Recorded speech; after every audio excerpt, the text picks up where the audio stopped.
You muted. Am I? Yeah, well, we don't hear you even if you are muted. Not muted. Oh, wait, hang on. Voice mod.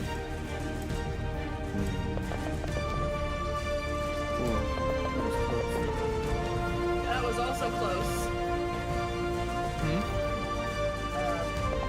Our pre-rolls, mine was almost in that one. I covered on that one, but it was 7. My computer's struggling right now. I don't know why. You can't hear me? But You are. for some reason, not you. Not through yeah, the, that's video. Interesting. There we go.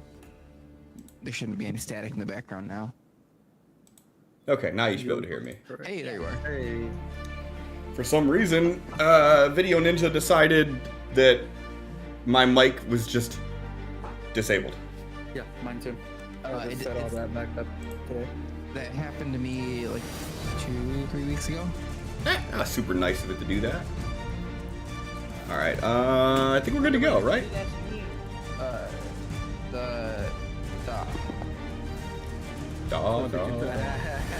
That's it. You put up your phone.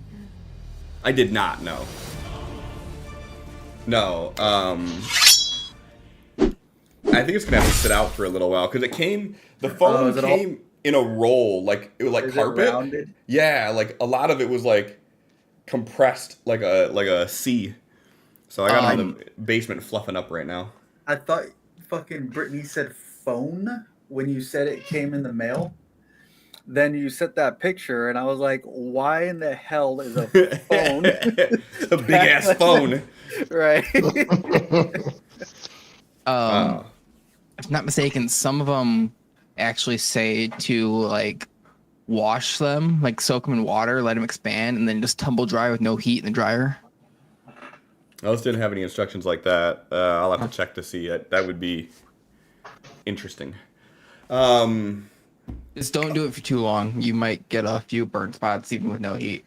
Ask me how I know. I'm not doing that at all. I'll just let them fluff out in the basement for a little while, and if they don't look right, then I'm just gonna call the 36 company. hours.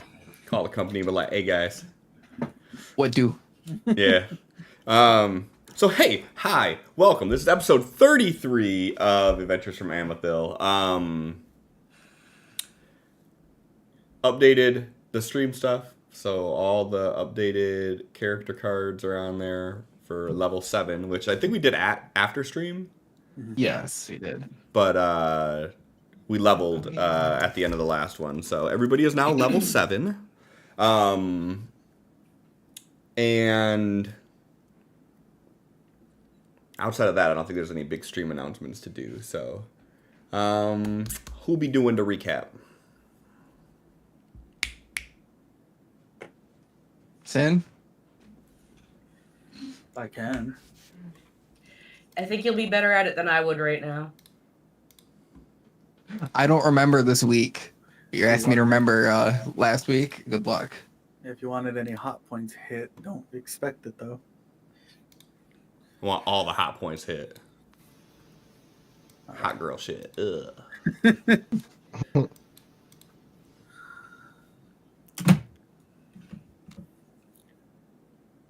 Did we start off last week in the cave? With 2 party members down. Yes. Okay. Started off in the cave. Thrain had just gotten attacked by a bunch of bugs. That's all that I think Roderick seen. Mm-hmm. Yeah. Thrain opened the door and a bunch of bugs came out of it, so that room's infested. Desmond will never go in that room.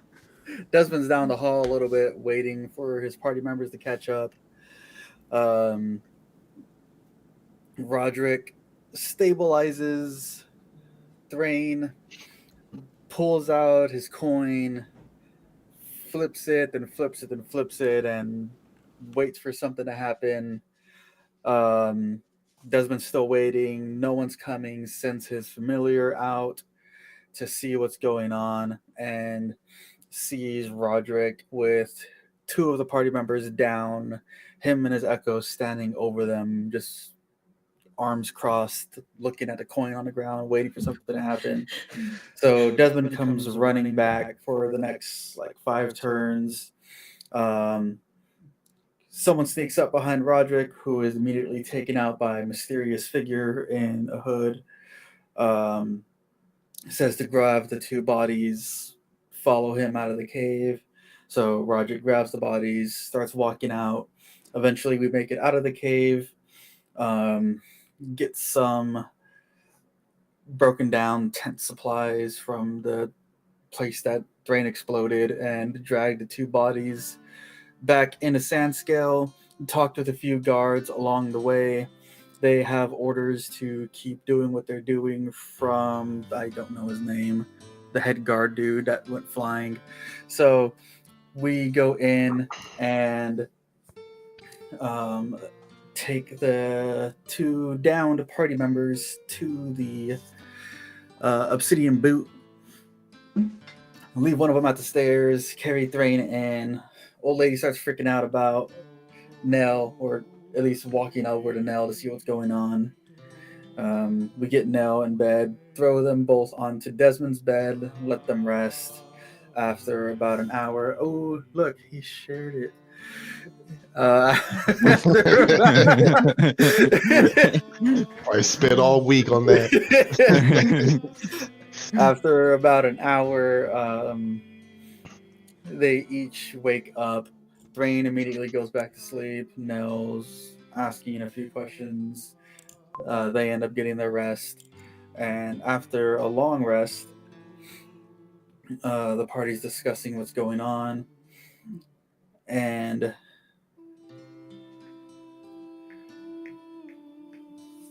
I don't remember what was discussed before the old lady came.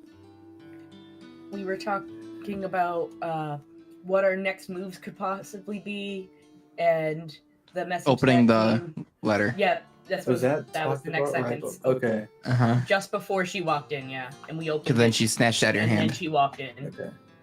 Yeah. We were talking about what we're gonna do next, about the rune. It might still be there, all that. Knock at the door. It's an old lady. She lets herself in, snatches the pamphlet of information from Desmond, looks over, sees the drawing and the markings on the map that Kuowai sent us. They basically say that they can't really help us that much. Any involvement can get them into trouble, all of us into trouble. They want us to keep doing what we're doing, looking for the runes. And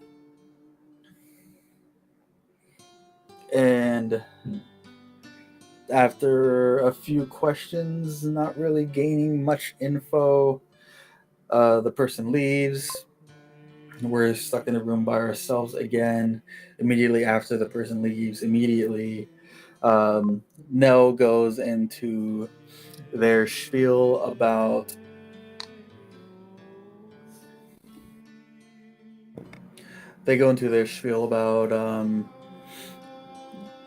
asking Thrain about the sending spell to their mentor, name insert here. So asking about that, what was Thrain's intentions, and if Thrain was messaging to try to coax him along to take the job, or just what all that was about. They somewhat get that resolved. Thrain is kind of upset, not really. We have 2 different sides on how that went, apparently. Resolved, and they finish talking. Finish talking. So, Thrain and Nell finish talking, Desmond gets up, grabs the mic, starts spitting some bars about how he had issues with the goblin situation as well. Asked the entirety of the party if what he did was more issues on their personal beliefs on the matter, or if it was actual laws that he was breaking. Eventually, that whole conversation ends. So the rest of the party, one by one, starts heading down. Eventually, all meeting up and heading towards the Dragon Guard barracks. We go in, get greeted by Don Don's- Shroud. Is it Don Shroud? I was gonna say Don Star. Don Shroud. It's the same last name as Solari. Dawnstar is a city That's in Skyrim? Skyrim. Okay. Yeah. I don't remember Ilarian at all. He was here for one session. And I fell in love. So yeah, we get thanked by him. We get some rewards. Everyone does a little bit of identifying. He asked Thrain if Thrain can help with a ritual that they're going to be performing every day for a year to get the spell back up around the temple, the Consecration. consecration. That's it. I say constitution. So And then Thrain locating the goes- relic too. yeah, ask Thrain if he can do his locate object spell to find the relic. Thrain agrees. They head out to change into their vestments. The rest of the party heads out to help out with the injured. So they go to one of the tents that they have set up with the injured around the city and start helping while Thrain heads into the temple. He does his locate object and sees the orange pulsing item below the ground. Oh my. Then helps with the consecration ritual, and that's where we ended. Why does it feel like nothing happened? Because it was a whole lot of roleplay. Oh, we gotta stop that. It's too much. What are we doing all that for? There was a whole lot of something that was nothing. It happened, but there's also at the same time, usually as Desmond or as someone starts doing recap, it's like, okay, I remember this. After this week, and my mind's still blank. I'm like, okay, what happened? Yeah. You think my recaps are short? If we have an RP session, that recap is going to be they talked, they finished talking. Mhm. I will say some points of note. Thrain did learn the consecration spell because he succeeded in the roll by more than 5. So he picked up on it just immediately after doing it. So, question on that. Yeah. Dawn Shroud was saying that it's a very taxing spell to cast, especially doing it day in and day out every day. How would Thrain feel after casting that? Like, is he like physically tired, wants to just go take a nap type of thing, or is it just he used a spell slot, but he's using them so often? He used a level 2 spell slot. Okay. Oof. Oof. Desmond would be crying. I mean, Thrain's just like, okay, I used a spell. Okay. Sure. Yeah, so for like the average person, like a level 2 spell is like insurmountable for most people, you know what I mean? Yeah. But I'm trying to figure out, okay, he said it's very taxing, but I cast spells at a whim. So. and you also did a ritual, so you didn't even lose a spell slot technically. But yeah, so other than that, I mean, you would feel fine. But like, due to the nature of consecration, you're essentially taking a part of your divine energy and like coating the area in it. So you're borrowing from your divine reserves to give to the surrounding area. So I mean, in that sense, it would be taxing. I mean, you would feel that. Okay. But yeah, mechanically speaking, it's a level 2 spell slot is why it's a taxing spell. Okay. All right, Brindletown, you sound a little too happy. Oh, you didn't post a link. Hang on. I can go grab it. Oh no, I can post it. Done. I hate I have how a if I bookmark, open it it's before just- you, I have to like mess with it to make it do things right. Okay. Yeah, there we go. Now there's gonna be no sounds because I just turned off Okay. Brindletown. So, just so we're aware, I have changed my dice already. Okay, buddy. I'm sure you're gonna be rolling amazing. You know, after that, I'm sure I am too. How's this music sound? See if this is any better. Wind. I think we had this one last Is it time. this It was one just again? wind. Okay, so it's not that Is that the one. weird wind tunnel one? Uh-huh. Mhm. All right, what about this one? This is the one I did last time that I liked, actually. So at this point, you know, some other notes of where we left off at. Desmond, Nell, Roderick were all in the medical tents, and they would have seen all of the priests and whatnot that were in there just get up and leave in unison, which they did ascertain was because of the start of the ritual, and Nell even kind of peeked out to follow where one of them went with their eyes. And you all, even from the outside, like as the ritual's going on, Nell specifically, you would feel like this strong sense of divine energy, similar to like a detect good and evil. Like you would just like have this overwhelming presence of divine energy that would be radiating from the temple. So it's like I'm using my divine sense without actually expending a use of divine sense, in that I'm just like, Jesus, I can hear it from here. Yeah. And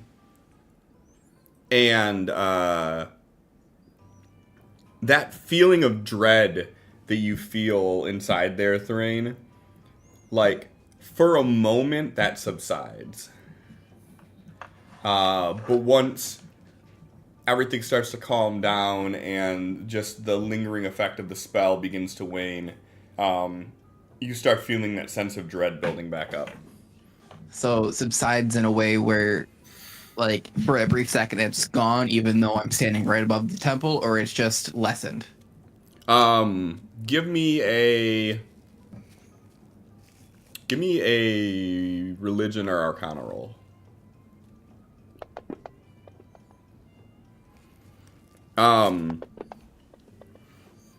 You would No. you would completely lose feeling of it for a moment, but as you sit there and focus on it, like that like in the pit of your stomach, you can kind of feel that gnawing sensation that something still isn't right.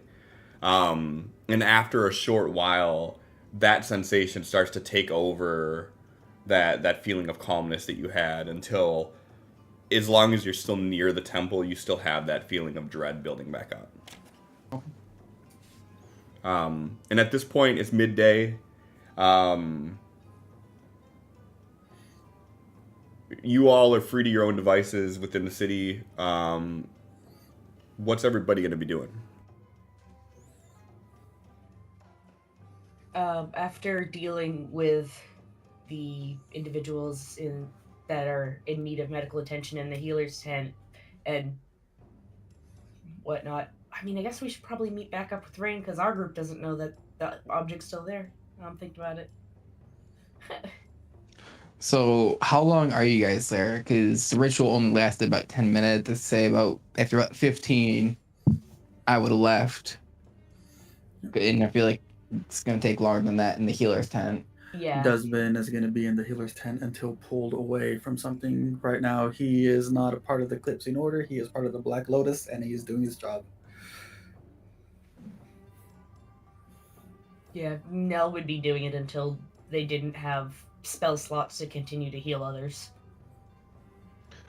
Roderick would assist where he can, just basically getting things for people, water, whatever the actual medical people needed. And then when shit started letting up, he would just go and basically find a spot to himself, pull his hat down, and take a little nap unless somebody needed him. Say after finishing casting, it would go back, change into normal clothing, and then I'll end up walking around, try to. I don't know where best to find one, but after time and time again of having people knocked down, being knocked out of a fight, wants to find some sort of healing kit and then some potions. No Forgot eating Taco for Bell you. Friday. I already finished. So yeah, there's many a little shops you can find healing potions at.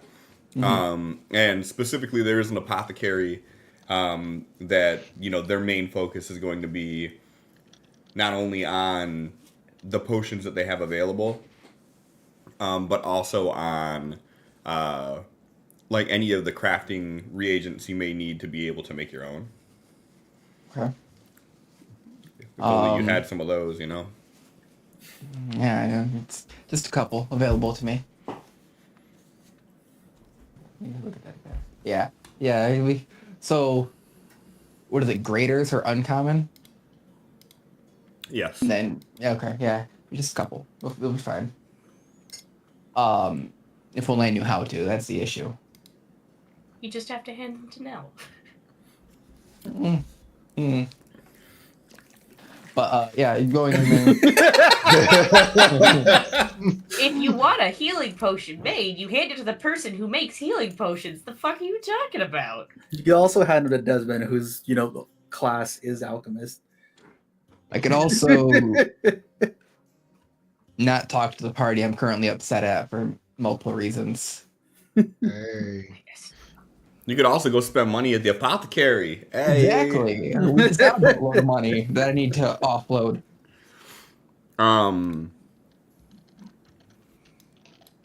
So if you're headed in there, you know, in the apothecary, they would have a fairly decent selection of potions. It's a really tiny shop. Kind of looks like it was set up between two buildings.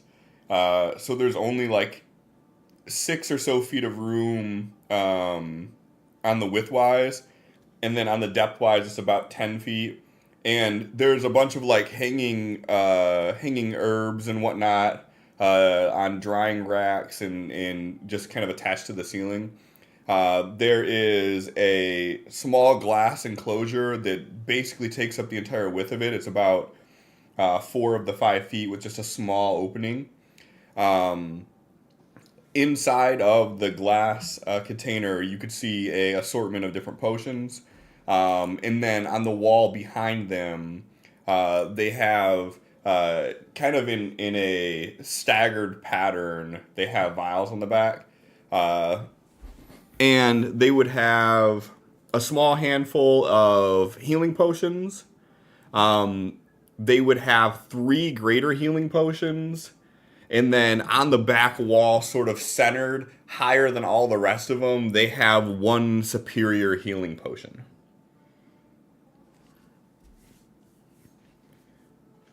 What other potions would that are there that would stand out? What other potions are there?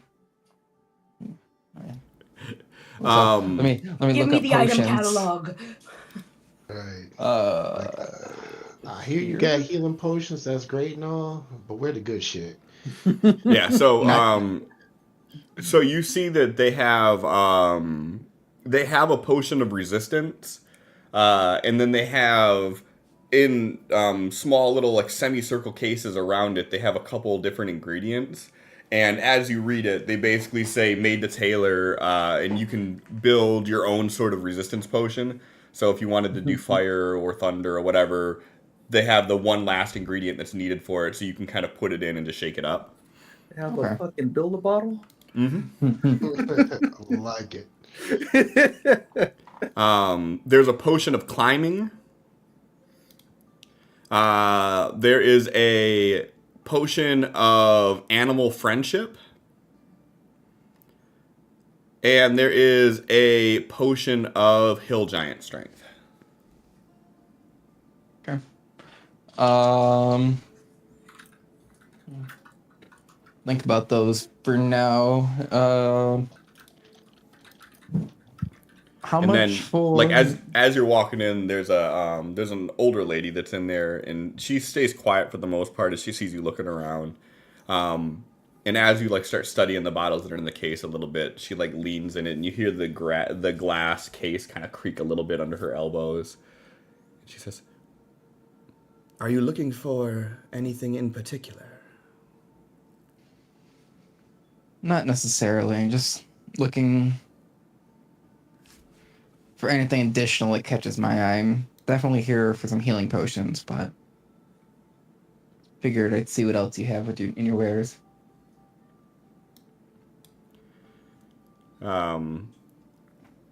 She starts like looking you over. What are you wearing right now? No armor. I do have my warhammer with me because I'm never going anywhere without that anymore. But you can deal without the armor for now. Just normal clothing that would be under the armor, but not So, necessarily how would you describe it? Is it more casual? Is it more casual. like fine tailored or You know what? I'll put on my fine clothes that I had okay. made. Okay. Um she says, "Is this more for combat or is this more for a social arrangement?" Be for combat generally. What would be for social? What do you have in mind for that? She's looking at your clothes again and she's like, "Well, depending on what you need, I do have a few in the back that I don't keep on stock here because, well, most people just can't afford them. But I do have a potion of mind reading and a potion of invulnerability."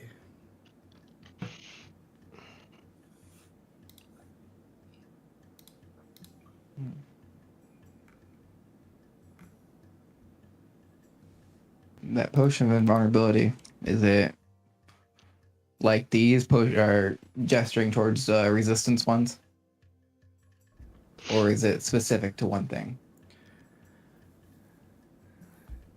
It's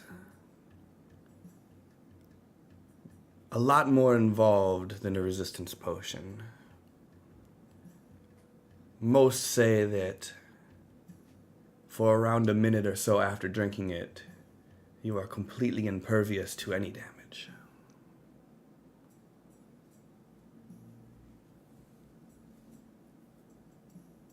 And what's the damage looking like for that? She again sizes up your fine clothes. Give me a persuasion roll.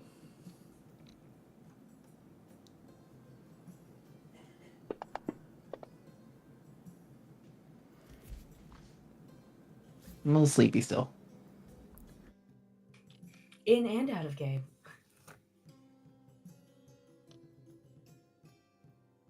muted. For someone of your persuasion, given what it takes to put this together, I could let it go for around 300 platinum.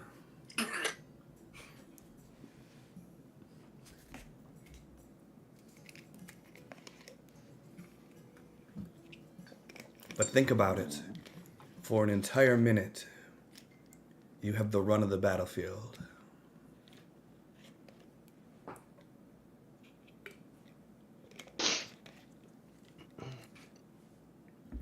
A lot of things you can do in 1 minute. Definitely is. But I'm gonna hold off on that for now. What about package deal for that healing potion up there, and then a couple graders and a couple regulars?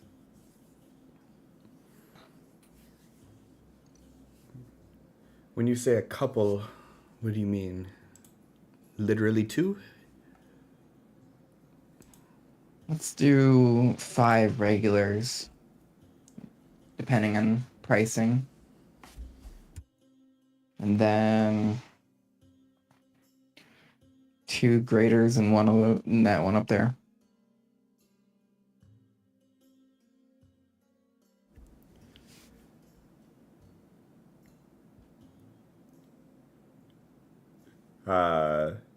She pulls out a small wooden frame and she starts moving beads around on it. Says, well, if you buy them all, 250 platinum.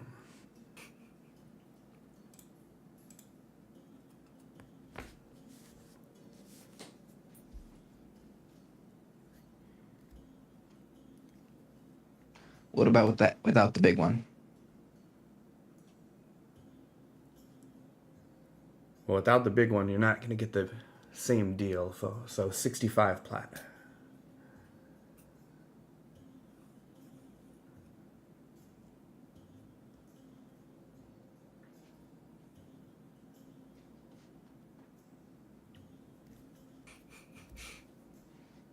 I gotta see. I gotta do some numbers because I have a lot of silver and she ain't gonna be happy with me.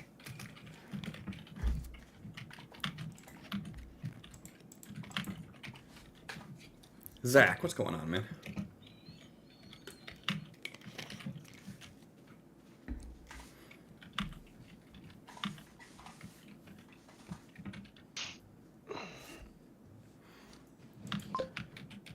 For now, let's just do the regular ones. The 5 regular ones. So 65 plat. The 5 regulars, not the graders. Oh, you want just the 5 regular, sorry.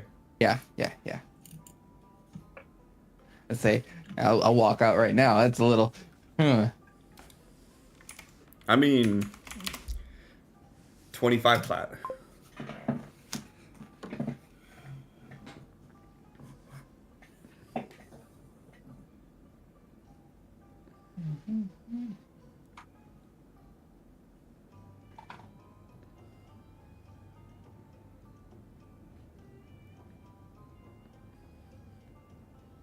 Could we do 20?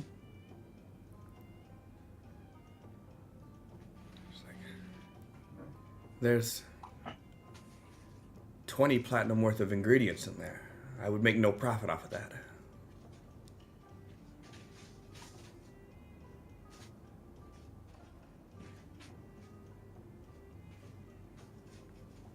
$21? You're making some profit now. What else you got? Anything to barter?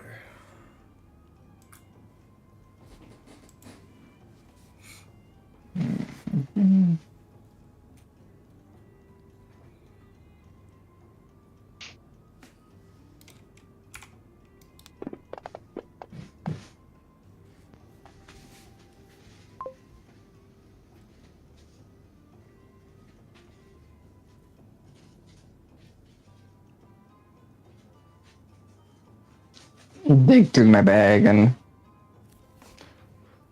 pull out some of the odds and ends of the more herbalism side of the crafting components that I have Okay. that I've scavenged up, and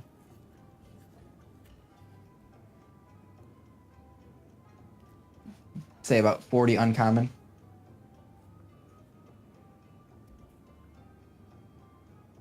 Okay.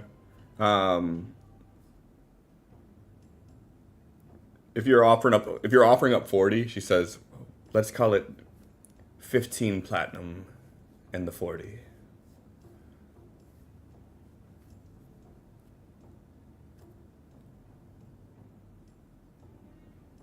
Okay.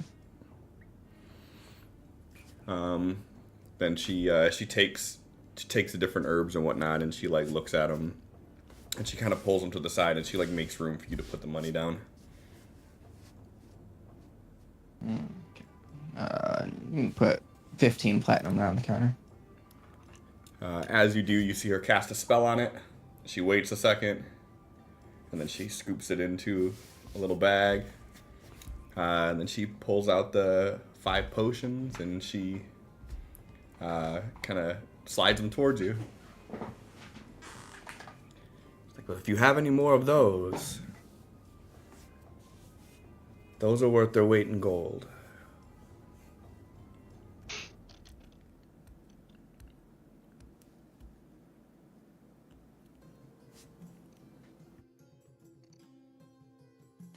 What about these? I'll pull out 2 of them, the rare ones.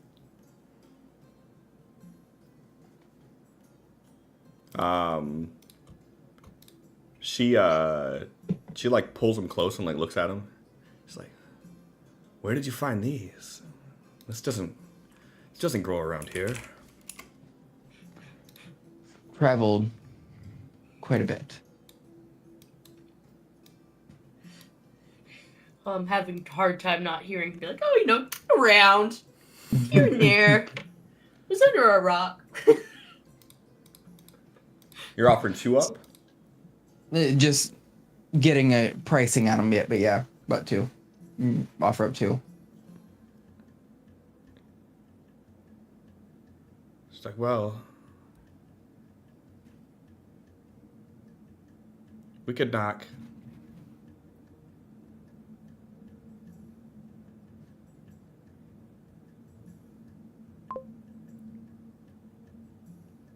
We could knock 10 platinum off of anything you want to buy with these.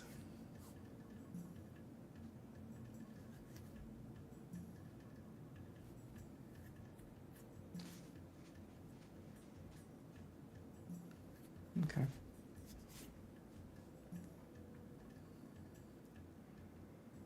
And how much was one of those graders? She's kind of just spinning around one of the graders as she's saying it. And how much is one of those? Let's call it 20. With the exchange, 10.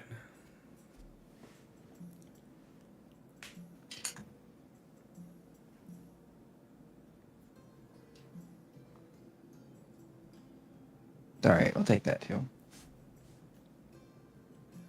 She smiles and she pulls the different ingredients out, and she puts them into a separate basket to the side, like this little wicker basket that she has on the side of the counter. And then she's gonna get a real disappointed look on her face as I start counting out stacks of 10 gold apiece. No, not at all.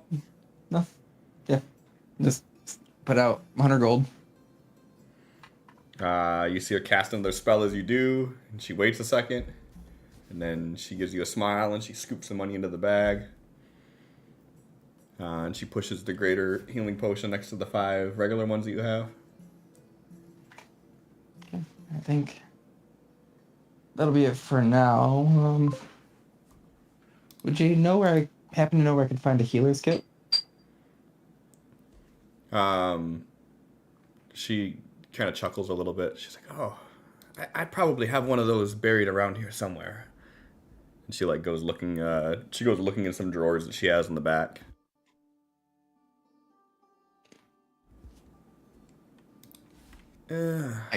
Not Are many you adding people those? ask for those. Do you want me to? It'd be easier yet if you could. Okay. She like pulls out this box and she like holds it up and she's like blows dust off of it. She's like, "Here, this is on the house." Thank you.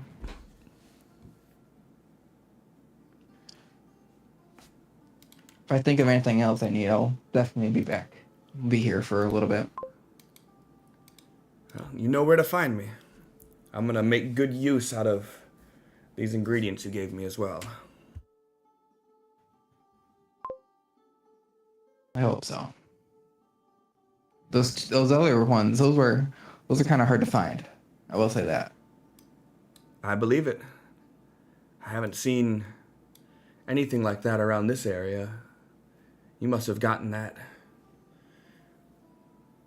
either further north or further east. When did I find the rares? Was that down near the cove? I think that's while we were moving between where after we found the deceased Wild Orchid members and we were walking back to Truded. Okay. So yeah, it was around the cove. Yeah, we were south of Durian.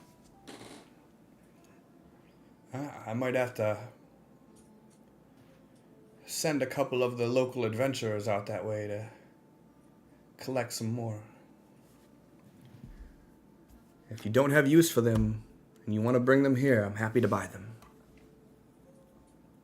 I will keep you in mind. And I'll walk out. Is there a place I could, like a bank, I could exchange the silver for? Like some platinum? As I'm looking at my coin pouch, I'm like, fuck, this thing's heavy. Yeah, so there's a trade commodity house that they just have all sorts of random things, but they do exchanges there. Asked to exchange all of the silver into platinum. I have 2,000, so it'd be 20 if they were able. So there's a fee for doing it. Okay. So it's instead of it being a 10-to-1, it is an 11-to-1 exchange for any type of currency. Okay. Damn, that's expensive. As you get there, one of the guys is kind of sitting there, and you come up and inquire about it, and he starts laughing. And he's like,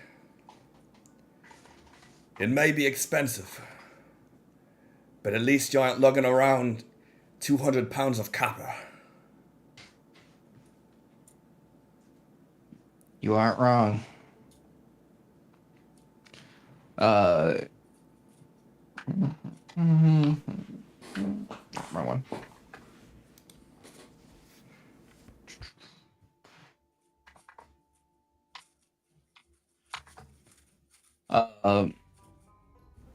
I'll count out enough.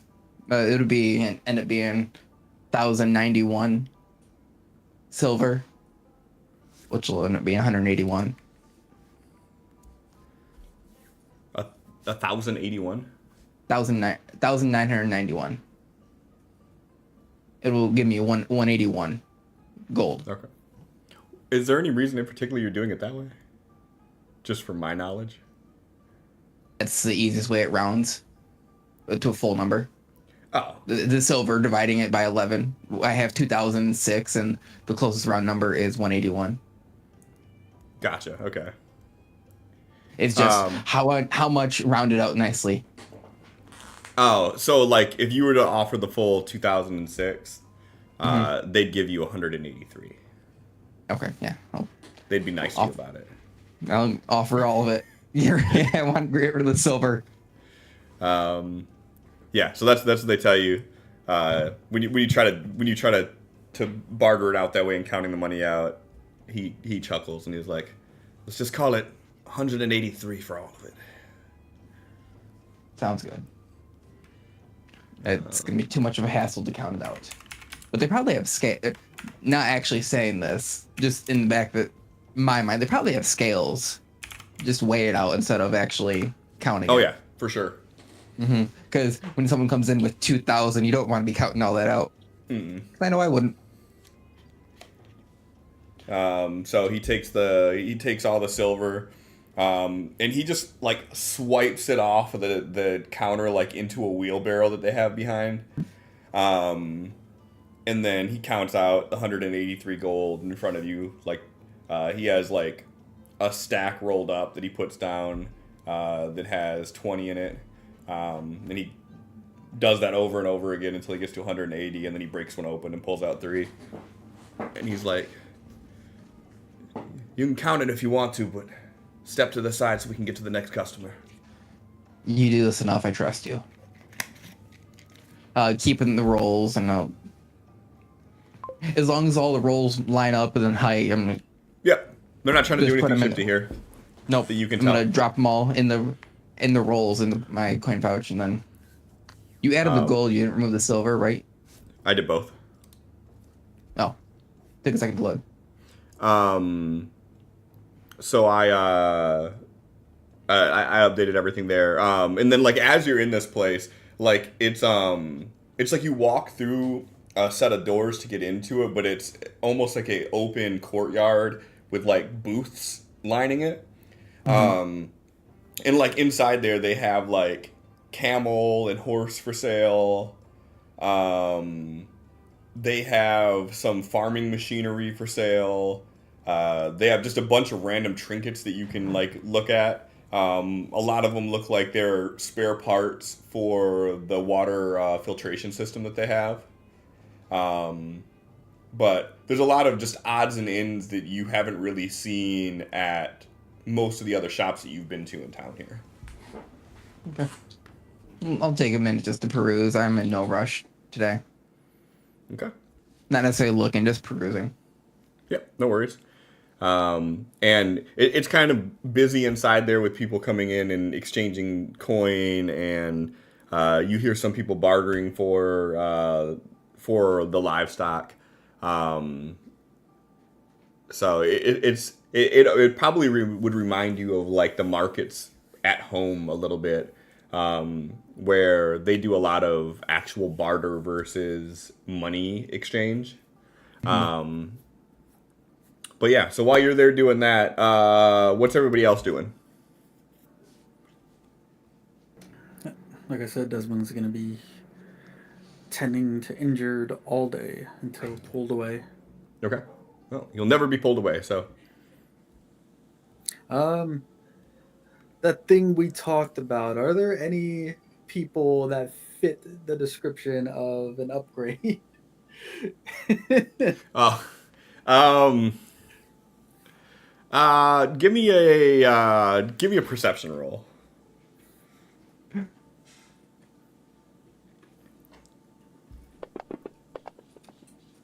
Fuck.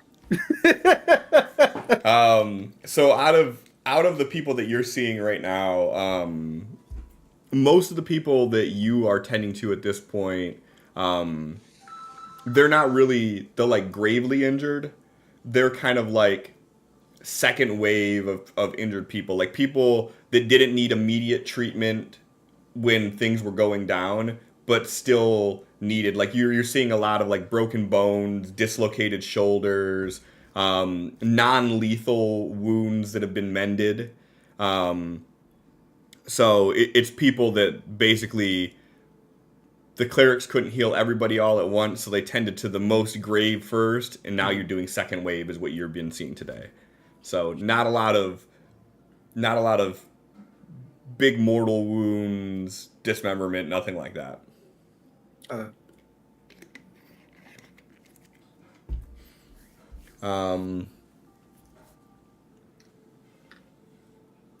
Nell, Roderick.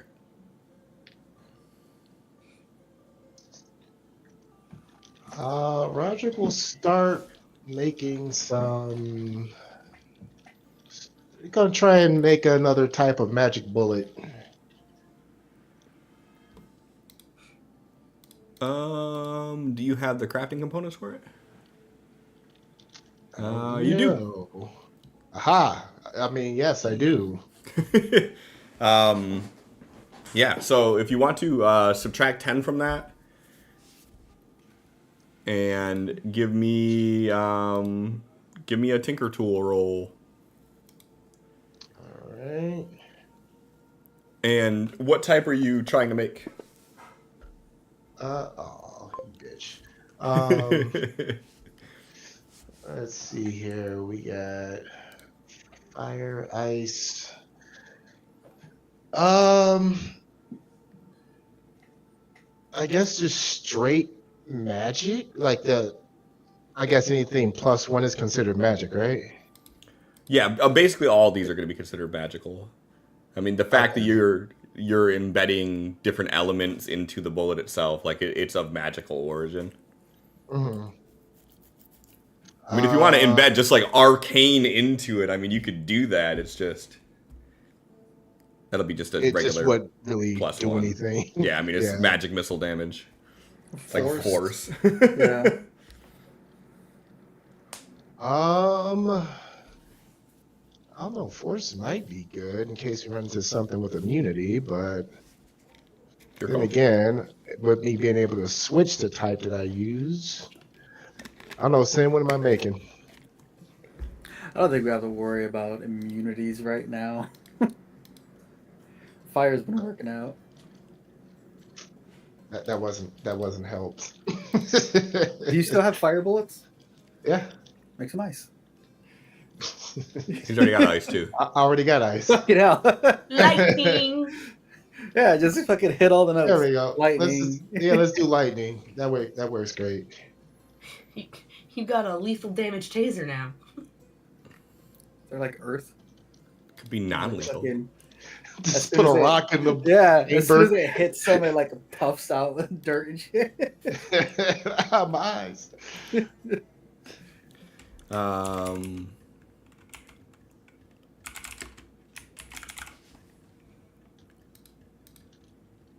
Necrotic sounds badass. All right, so you start messing around with the lightning ammo, and as you start trying to figure out what kind of components it needs to be able to generate like that spark as you do it, your first attempt at it, you put a few ingredients together, and it ignites it so quick that it just burns out the gunpowder immediately. And everything fizzles out right in front of you.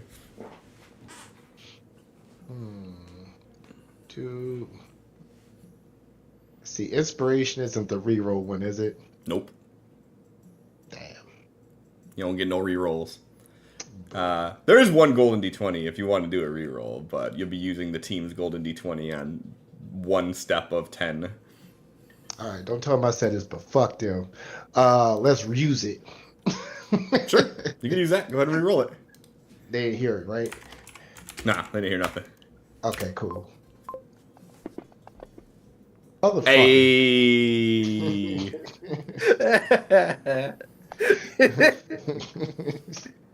Shut it. Honestly, best use we could have done for it. So Fuck like, them guys. Oh. definitely learning from your mistake. You add the ingredient first, and then you put the gunpowder in second, and it explodes. It destroys all the crafting reagents, and you take a point of lightning damage as it sort of arcs off your fingers and burns the fingertip on your right hand, your right middle fingertip. Literally just fucking shocked yourself for a point. This is stupid. Immune now.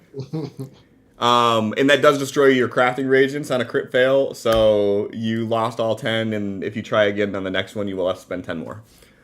Yep. What's Nell up to? Nell is doing everything in their power to heal others at this point. Will fully expend everything they have when it comes to lay on hands and spells of all sorts to attempt to heal everyone they can. Of course, they're like gathering people to everybody get on nice and close together so that they can do a prayer of healing over a lot of them and just like have a bunch of them get out. Okay. And then once they're completely spent of all magical abilities, they're just gonna go move to assisting in the efforts of people shifting through rubble and whatnot, trying to get things somewhat back to normal. Okay. So sifting through Rebel, you would have like two options really when it comes to that one. So one would be like helping locals like fix up like broken signs, broken windows, things like that. The other option would be assisting the Dragon Guard and some of the hired townies in digging out the desert to the southwest of the city. I'm sorry, northwest of the city. All right, so Nell would be helping the locals Okay. for right now, because there's plenty of Dragon Guard and hired folks right now. Helping the little man seems like the correct choice. Okay. Also, it kind of increases your renown in an area if you're there helping the little guy. Yeah, I mean, agreed. In general, if you're all wearing your Eclipsean Order gear, you are noticing a certain monochrome of respect from that. If you're just going out in your clothes without the tabard on or anything like that, you're likely not getting as much notice as an individual. When last session when I described when Nell was getting ready to go out to help for healing, they had tied the Eclipsean Order thing around their waist, so it's kind of like a half skirt in a way while they're just doing things, so it's not getting in the way while they're bending over to do stuff, as a tabard would be. Gotcha. Mm-hmm. So it's still definitely on them and marking who they are, but and just so you're aware, and Thrain, unless stated otherwise, will have just the pin on at all times. Okay. Not the tabard. Tabard gets in a way, and it's for super official business, but Understood. Roderick isn't wearing any form of fucking Roderick. any attachments. Okay. Ain't got shit. He got his plague doctor mask, and that's it. All right. Also, off topic, that was a doctor that called blood results were fine. good. For Bear. Glad Just to hear that, randomly. that's at sick. least one random thing. They're Okay, thinking, there's that. He wasn't poisoned. they're thinking Yeah. it's seizures, Yeah. but they don't want to start meds because meds are one, lifelong, and two, they want to witness a seizure to prescribe them. And how the fuck are they gonna do that? Yeah, how do we trigger a seizure in the vet's office? Right. You gotta wait. You gotta wait 3 to 5 days to get a vet appointment, and then.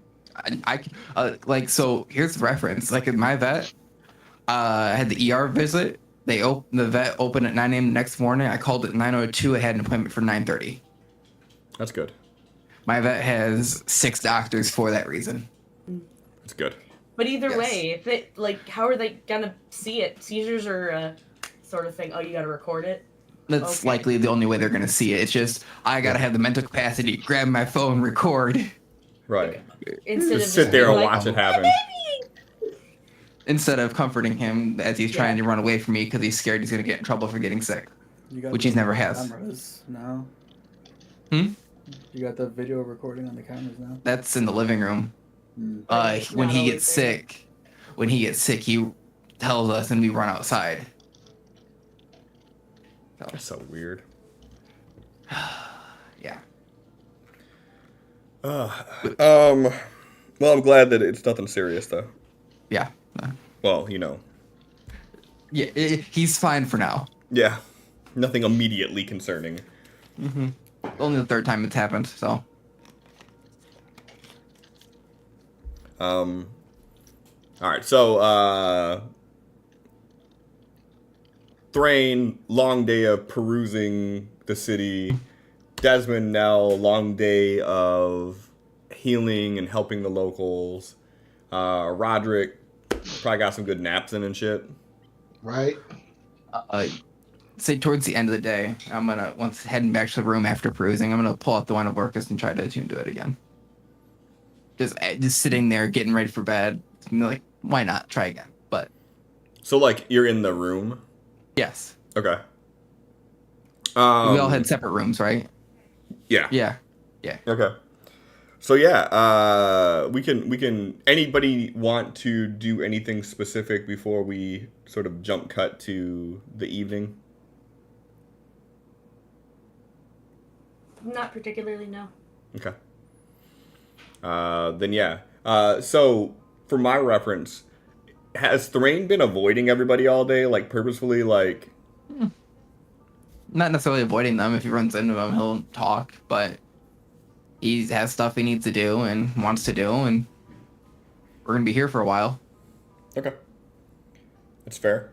Yeah. So then, at the end of the night, when you all head back to the Obsidian Boot, is anybody plan on doing any of the tavern crawling or, restaurant crawling? I'll sit in the tavern, not necessarily going hard on alcohol, but relaxing. Certainly for the meal, and then might just play some musics to attempt to increase the morale of the peoples of Sandscale, but not much else before getting ready for bed. Sure. Nell isn't avoiding Thrain, but also knows that Thrain is upset with them, so unless Thrain is approaching, is going to give them space, but, they make eye contact, acknowledge, with, smile, nod, sort of deal. You'll get a nod back. Oh, it's so awkward. So here's Thrain's logic on this right now. I've spent the last 5 months, counting before we started sessions, attached to the hip with these people. We have a moment where you're doing nothing for a couple weeks. I want some alone time. That's Thrain's logic on it. He'll talk and everything, but might be short with some people because of situations, but he'll I talk. told you, sick General. Megan had bad delivery. That's not what Nell was saying. Thrain is angry with Megan. Yes, pretty much. There you go. I don't know. I always thought that Thrain was short with everybody. Exactly. Got him. See, this is why I kind of wanted to go that other subclass we're talking about. I would have been your biggest hype man. No, you wouldn't. I would have had an off switch, but I also would have had would have been able to turn it up too. Giant subclass for barbarian. Yeah, really throwing a fit tonight. I'm gonna do a homebrew that is the exact opposite of the path of the giant and be like the path of the small. SMOL. Makes you go down one size when you rage. Get advantage on stealth. Get features of a rogue. Oh my God. Roderick is going to walk over to Nell, and whenever they're done playing the current song, it's like, so How's it going after that ass kicking we took? Well, I, took the time to make myself a little more physically exhausted by helping the town put shit back together, but people lost their lives and their livelihood. I figured the most I can do is be sore. Huh. Bit of a pounding headache that hasn't quite gone away, but that'll be fine. Uh, well, those people didn't spend a nice chunk of their evening unconscious. What are you doing to take care of you? I had food. I sustained my body as it would need. I will be taking my leave to sleep earlier than I would normally. I don't know, not doing too much. There's too much to do for me to worry about myself right now. Hmm. The one time we're not being attacked, there's too much to do still. It is the day after a tragedy. There's no time for someone who wishes to step up to be everything they can be for their people to pause quite yet. At least that's how I see it as a paladin of Amethil. What do you think? What do you really think about what Desmond had to say?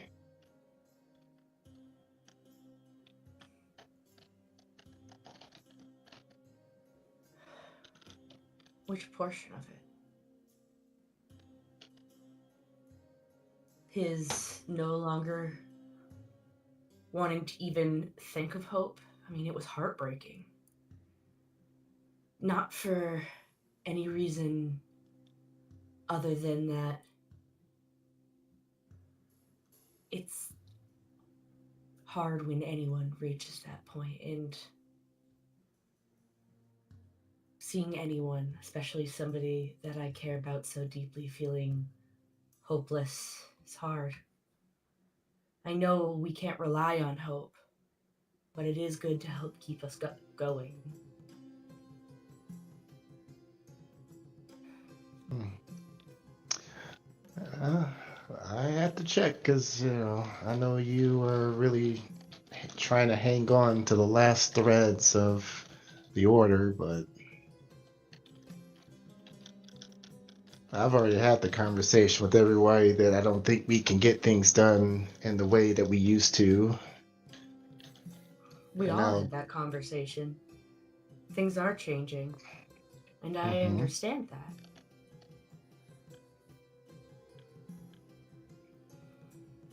and you're perfectly fine with that. Well, I've already made some decisions that hurt my soul, like not immediately charging to Orchard Shore to prevent people from dying and such like that. So, yes, of course, it's not going to be completely easy to make some sacrifices and make the more difficult decisions to focus on the greater good. But it's what has to be done when we're trying to save. Hell, this is probably bigger than all of Amethil.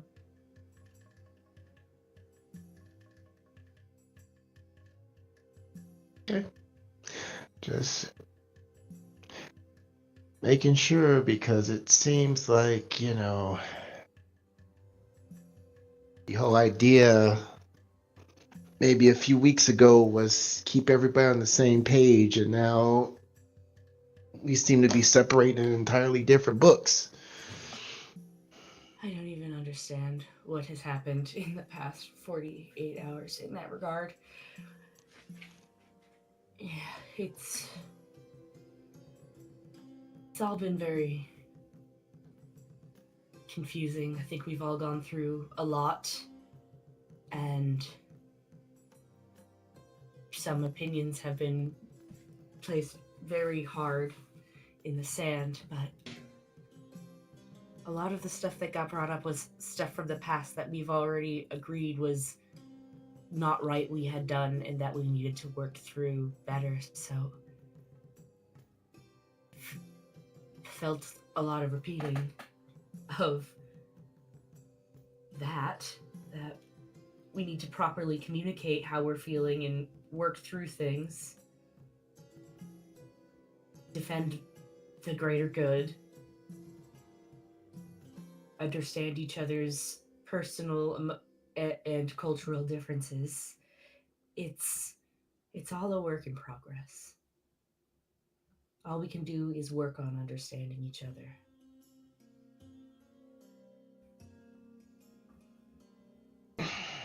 I know right now we're not at a good place for understanding each other. And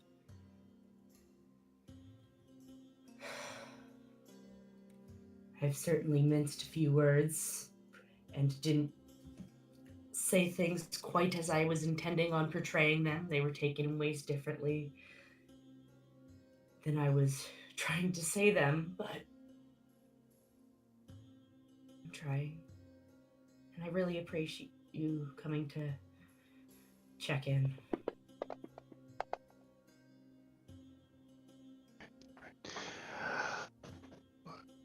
Well, all right.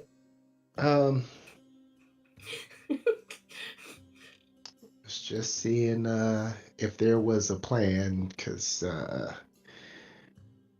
yeah, this is starting to feel even more futile than it did before. So hey, if there's no plan, there's no plan. Have a good night now. Wait, And he, what? Roderick, what are you yes, talking about? I just thought maybe the leader had a plan to, push forward despite the setbacks and all that. There will be more conversations to be had.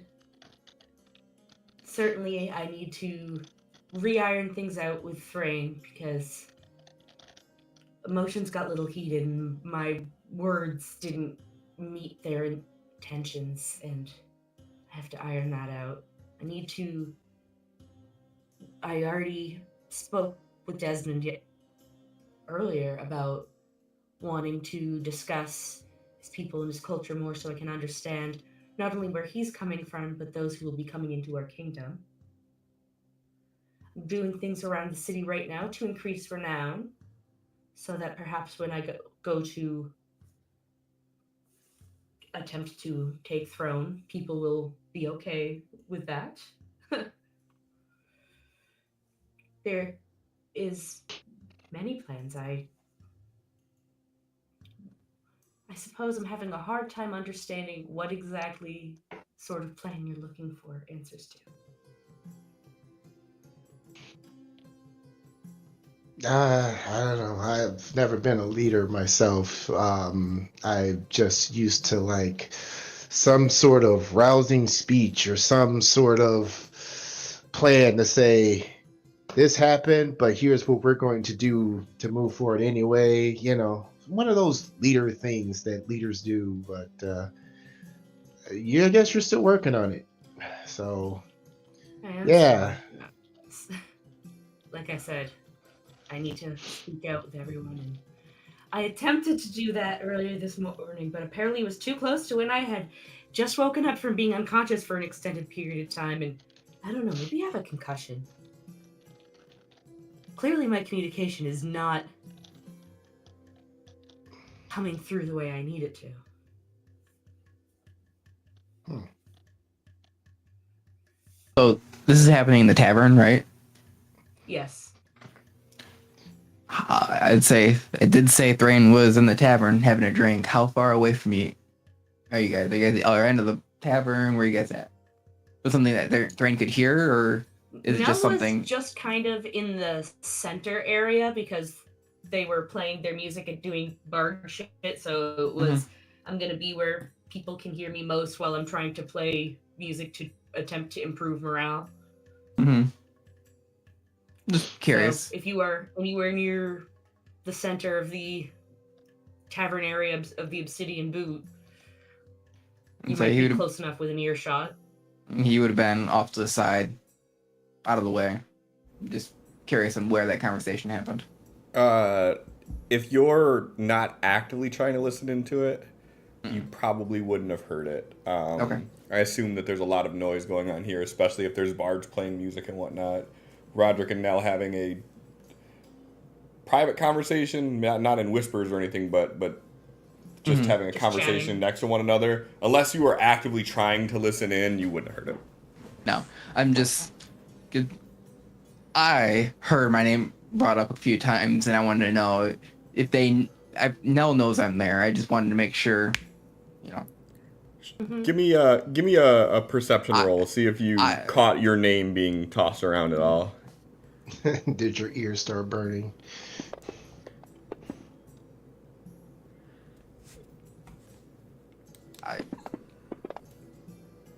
You did not. That's fine. It is very noisy considering some people lost their homes and are having to find a place of temporary refuge, like an inn with a tavern. Hey, Cliff, I just thought about it. Can I get my fate point for that religion check for earlier? I mean, not really, but sure. Why? Because in that one that followed?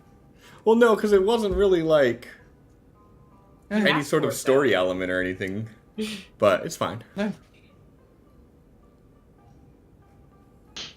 I just had you roll a 20. I'm like, that's a good point. I didn't even remember that one.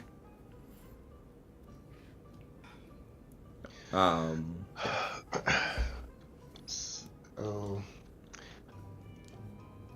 So yeah, yeah, you should really like figure out words because yeah. Yeah, it didn't work out so well this morning, like I said.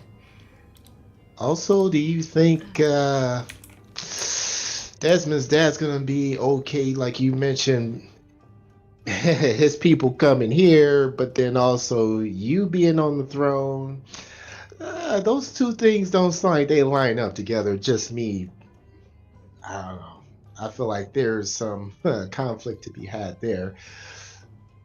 I feel like to me, in my head, it's one or the other. It's either we help him get his people here to help fix this problem, and then all hail the new kings, or we try and do this ourselves and keep the friendly invaders out. From communications with Desmond, from what he's been saying on the subject, he is in support of me taking the throne and his family aiding in coming here and all that. It doesn't seem any way that he intends for it to be and now we're in charge when they arrive. Oh, At well, this point. don't get me wrong. Mhm. I completely believe everything that Desmond says, and I believe that he believes that everything that he says is true. He doesn't give me the type of standing that he has in his head would suggest that maybe he doesn't feel the need to lie because, lying would indicate that, you were concerned about what might happen if someone heard the truth or whatever. I don't know. I don't know how to explain it, but I feel like he's not the type. However, he is one person. And as I said before, we don't know the rest. We don't know what he's been told, what he's been made to believe. We don't know how much power he has or thinks he has. So once those doors open, I'm just saying, they might stay open. And there's no turning back. And maybe his word doesn't carry the amount of weight that he thinks it does. Maybe it does. That's a chance. So, I mean, if it is the way that he says it is, great. I think we're all hoping that it is the way that he believes that it is. But if it's not, there's that. There is. Well, we're not exactly at that road yet, and there's a lot to do planning wise and thinking wise for it. We haven't even. I don't believe he's figured out a way to get his people here at the moment, but. Yes, Well, I would love Desmond to be absolutely completely correct about how much sway he has, how his people are, how his father is, but we will see what happens when we get there. But right now, there's a lot of people that potentially need help. And if I can offer them refuge, I would like to. sure. But it's completely different once everything starts to show if it is a threat. Understandable. I'm just saying, I am a survivor. I like to go with the winning side. So the moment he sees a path to opening his doorway and getting his way, I'm helping him. If there's a way that leads to getting Vardrock back sooner, I'm going with that. Whichever way, I'll take my chances with either one.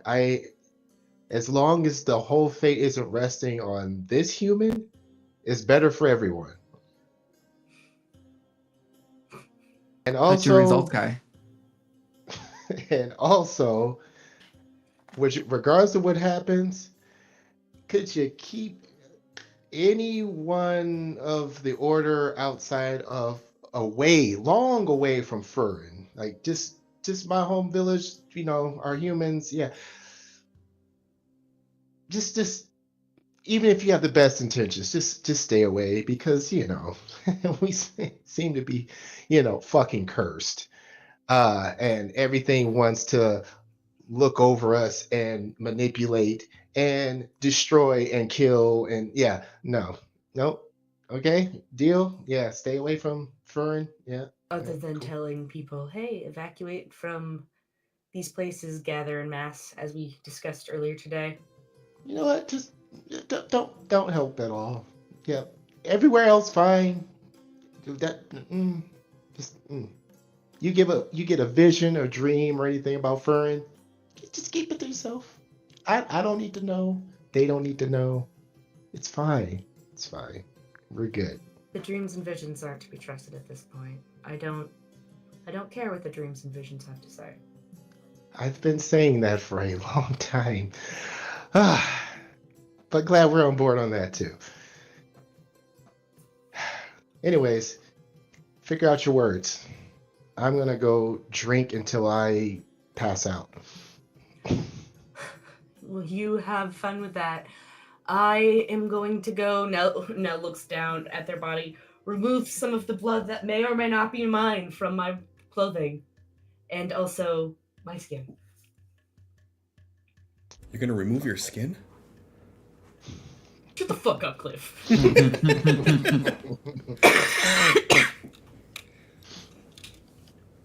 All the while that these conversations are happening, what's Desmond doing? Still at the medical tent. Like, so late into the evening? Mm-hmm. How many spell slots you got? Desmond's not using spell slots. He's medicaling them. Oh, okay. Well, you said until like you were like out of spells and everything. No, That was me. That was Nell. Oh, okay. Sorry. Desmond hasn't used a single spell slot. He's all hands on. Okay. Desmond uses spell slot? Not in combat? No. No. All right. So after that conversation subsides and Nell heads off to their room, Roderick orders a few drinks. Thrain,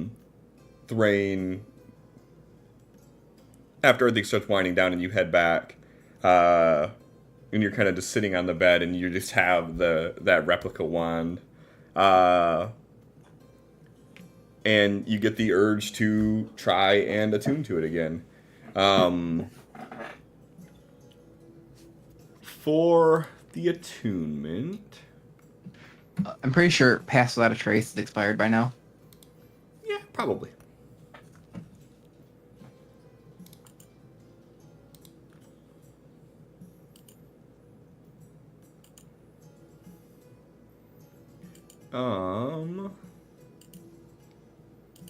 Yeah, so for attuning to it, can you make either a history or religion check at a 15?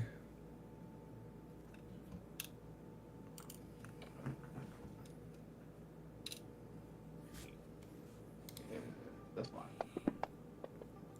No. Okay. So as you pick it up and you start like staring at it, like it still throws you off of how this thing feels and looks. I mean, it's essentially like a skull, and like the handle of it is like a rib cage. But like for a replica, this thing is just immaculate quality. Like it doesn't seem like, if you didn't know better, you would think that it was the real thing. And as you try attuning to it, you are sort of staring into its eyes, and you start hearing like whispers in the back of your mind for a second, and like you like stop and like look around to see like, was that something that's like someone passed by your room, or what was it? And the moment just fades, and you try to push through that and really try to lean into this replica, and you're just too distracted by it. You don't get a chance to.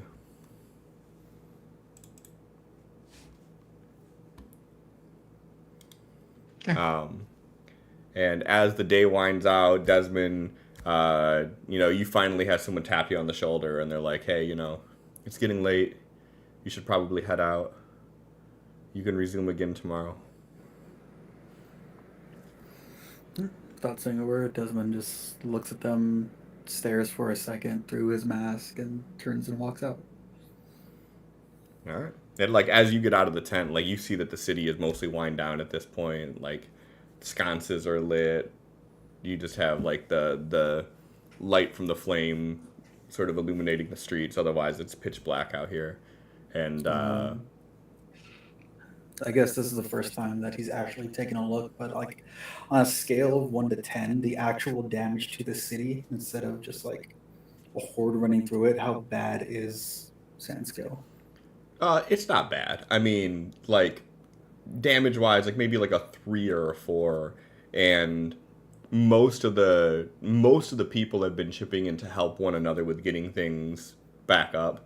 So most of the damages that you see now are more superficial, like Okay. someone's window may have gotten broken and they have like plywood covering the window right now.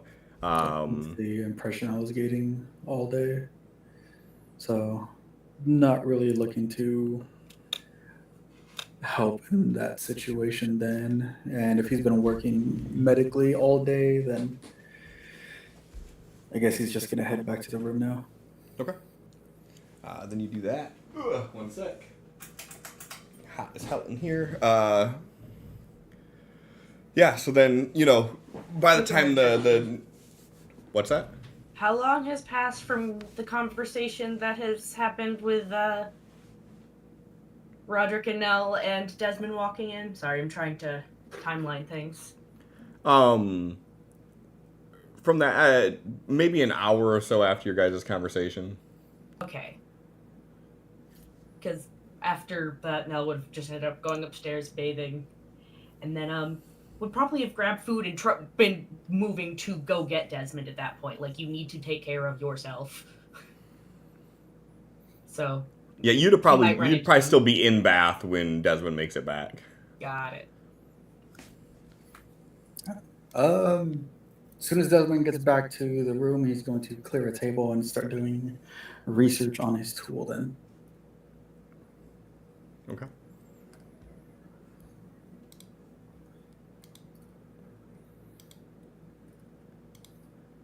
What time is consecration daily? Midday. Okay. Are you actually doing any rolls for this, Sin? Yeah, I'm like halfway done with this. Go ahead and do it at disadvantage if you're gonna do this, since how you were working literally from before the sun came up until now. Mhm. A 2 and a 3. Today he's spending catching up and trying to relearn what's going on. It's been a while, hasn't it? It's been a little bit, and you are most likely extremely tired. I mean, even though you may not have been expending magic really to get things done, I mean, you've been dealing with the sick and the injured all day, which in itself is, mentally toiling.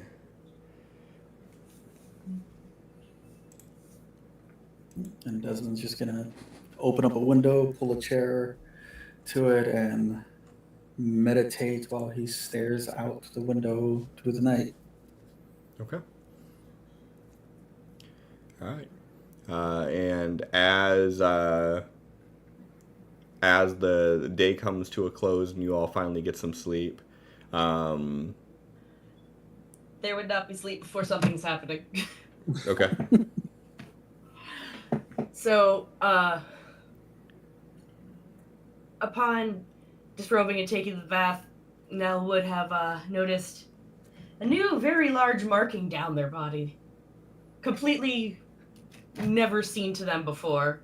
Very much so like their shadow mark. So, that's a big part of not only getting Desmond from the tent, but they need to talk to him. So they would end up grabbing food, and since they look around and not see Desmond in tavern, go to the medical tent, find out he's not there, and then make way back to the room and knock on his door, holding food for him to be eating, and also because they need to talk. Desmond opens the door, gestures for Nell to come in, and goes and takes his seat next to the window again. They bring over basically a chicken salad like he usually ends up having, but also there's like hearty breads and cheeses to try to like fuel him. And they sit down and they're like, so something more appeared, and they just kind of like roll up their sleeve, and a new shadow mark down their arm is just clear on display for him to see. Desmond like turns his head, glances at it for a second, nods, then goes back to looking out the window. Your It was blood ties or whatever you claim that to be seems to be spreading.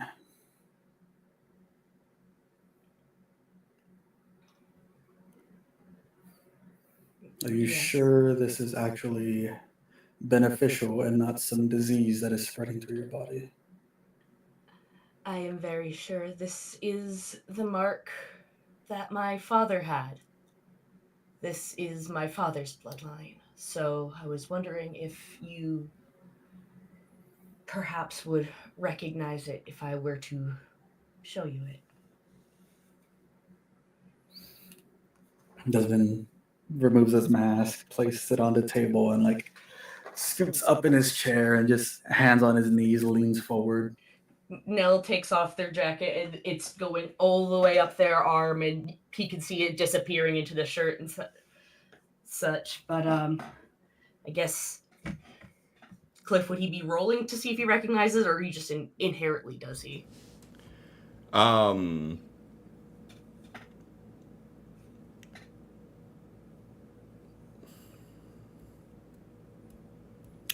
Give me a history roll.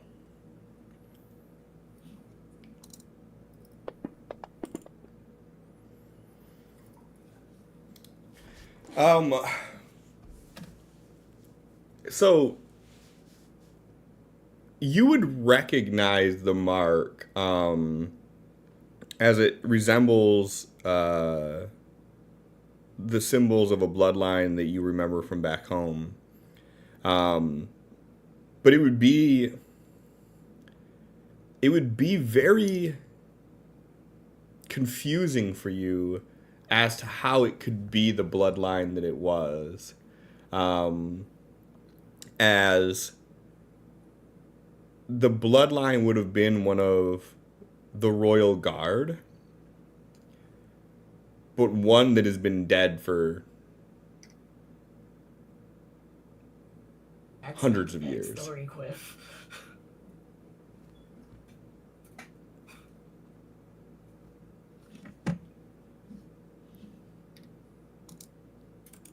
For how long? Hundreds of years. So, around the time of the Raven Queen's passing, or no, that's like 70-ish, huh? Yeah, no, it would have been before that.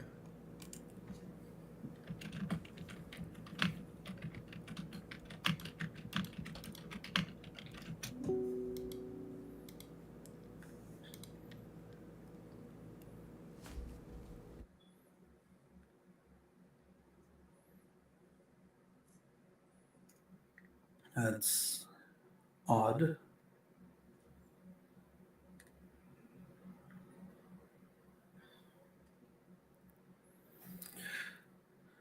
The marking is of a recognizable family. Is it a family or is it just a marking of the guards? Like all the guards have it? No, it's a specific family.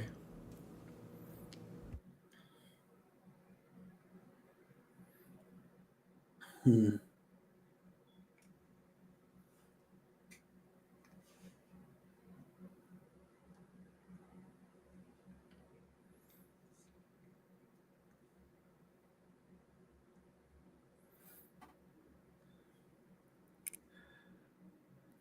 I recognize this marking in passing, but I only really know the families of the main houses.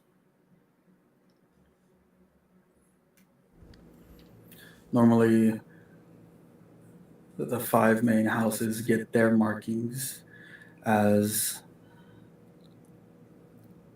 they wear them, as we, the Eclipsing Order, wear our tabards to show who we are. Outside of the noble families, the only reason to have a marking is to strive back the curse of the Shadowfell.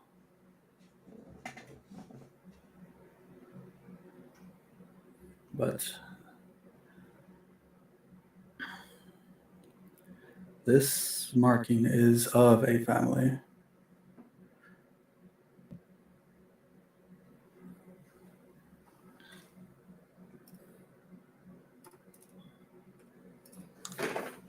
What do you know of them? Who are they? I don't know. I don't really know how to ask this sort of thing.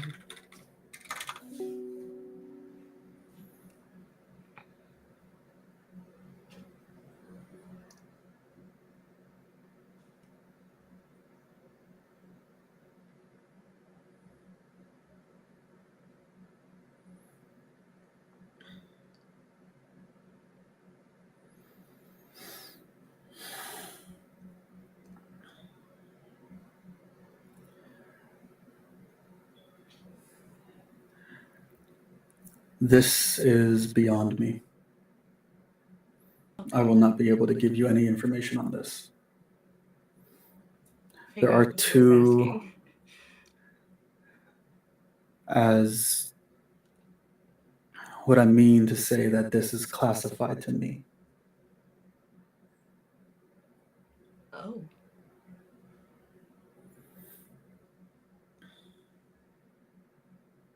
That is very interesting.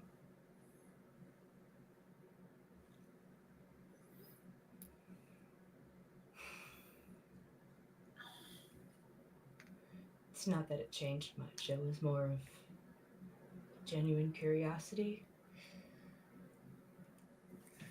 Nell gives like a half smile while looking up at him, just not sure how to move on from that. But Desmond may notice their eyes really aren't as brightly blue as they used to be. Desmond's not looking at your face. He's Okay. stuck on your arm. I said okay, but yeah, sure. And he looks a mixture of. He's normally, since the whole undead thing, he's been trying to just stop emotions. Mm-hmm. He looks pissed. He's mad about this one, and Nell's like, I don't know, it's just a bloodline, man. I didn't ask for it.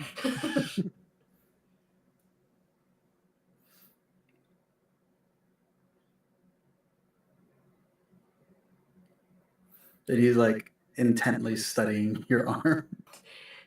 Nell will just allow him to look as much as he pleases, basically. Until it gets to the point where they're like, I have to go to bed. Yeah. Go do your sleep. Doesn't like lean back and look back out the window. I'll be awake if you need me. All right. Good night. Nell heads back to the room, almost more confused than when they went to go see Desmond.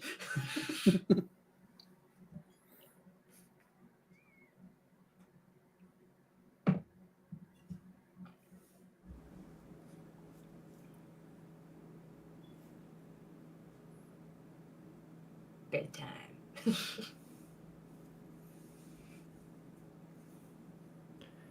And Megan, I didn't disregard what we talked about. I just Okay, I was like, wait, the cliff. That's not what I I told you at all. I had to weave it into the story a little bit differently for it to work the way You that wanted it to. Yeah, needs that's to fine. work. That's fine. I was like, wait, what? Yeah, so you all eventually get some sleep or, meditate. For some people that don't have to sleep. And for the first time in what feels like forever, like there's nothing you have to do when you wake up. You have no obligations. You have no set duties that you have to do. With the exception of them borrowing Thrain midday for consecration, the rest of you have no set time, deadlines, appointments, anything that you have to do today. Before you explain to me what all you plan on doing, would you all please kindly give me a percentile die?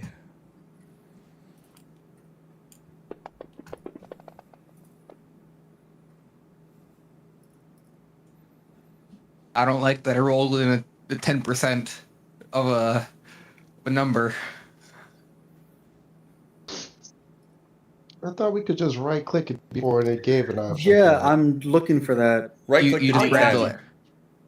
you just grab the last die. Grab the hundreds D10, yeah. Oh yeah, I forgot they actually added the damn. They added the D100. percentile. It's just the very I last beat one. you. I don't know if that's a good thing. You're in the top 5%. I don't have an extra die on my. You don't It's have a a die D4? immediately to the right of the D4? Yeah. Grab that, drop it in. Yeah, the 0 one. That's a Just throw that 100, in. D100. Okay. You got two sides of the board. There is no middle of the road. All right. So what's everyone's game plan today? Immediately after 4 hours of meditating, Desmond is going to go and start knocking on Nell's door.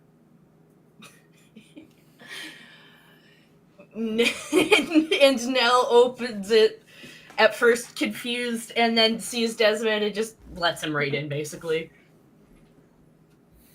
Lay your arm out on the table for me. He's gonna cut it off. Okay.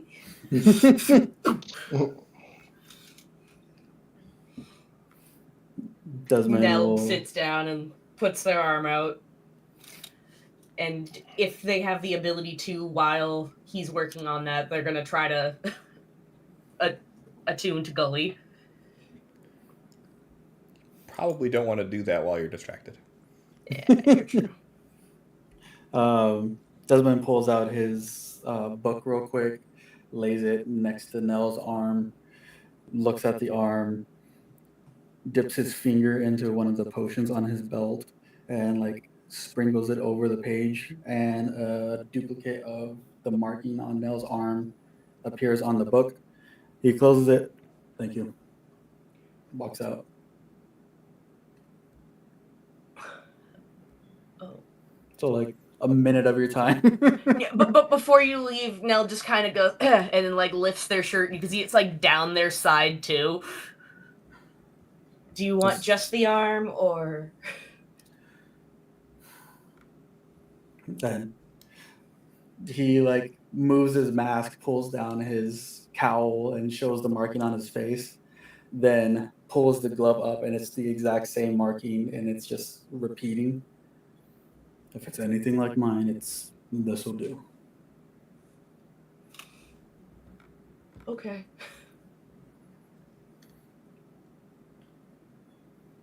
I haven't caught a pattern in it, but that doesn't mean you won't.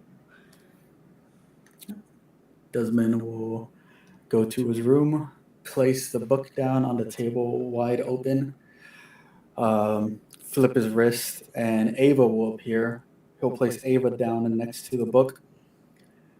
Saris, I need you to study this as much as you can. Look over it, find patterns, figure out what you can. Look in the archives. I don't care. We just need to figure out what this is and whose family it actually belongs to. And pats Ava on the head. I'm leaving you here all day today. If you need to do something else and come back, Ava will be here.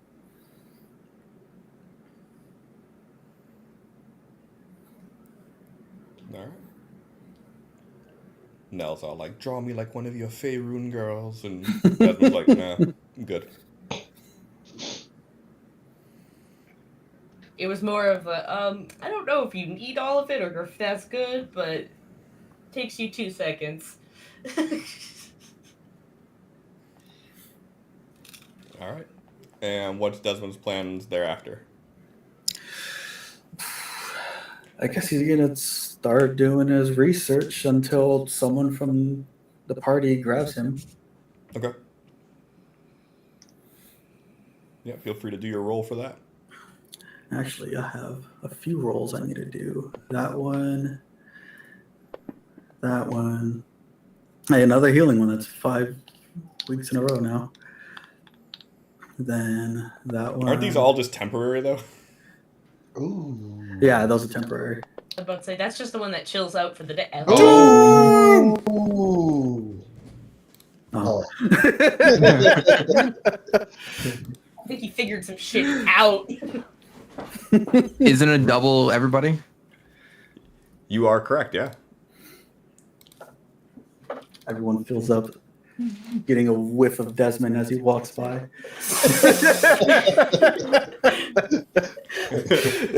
Oh.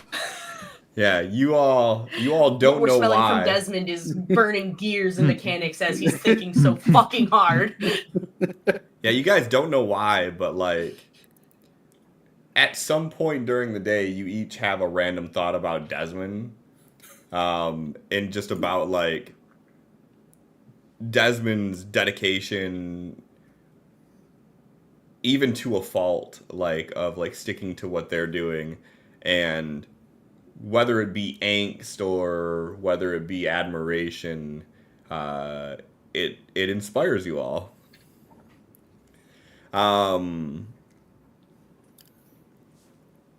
Desmond, you can go ahead and do check off 2 on that one.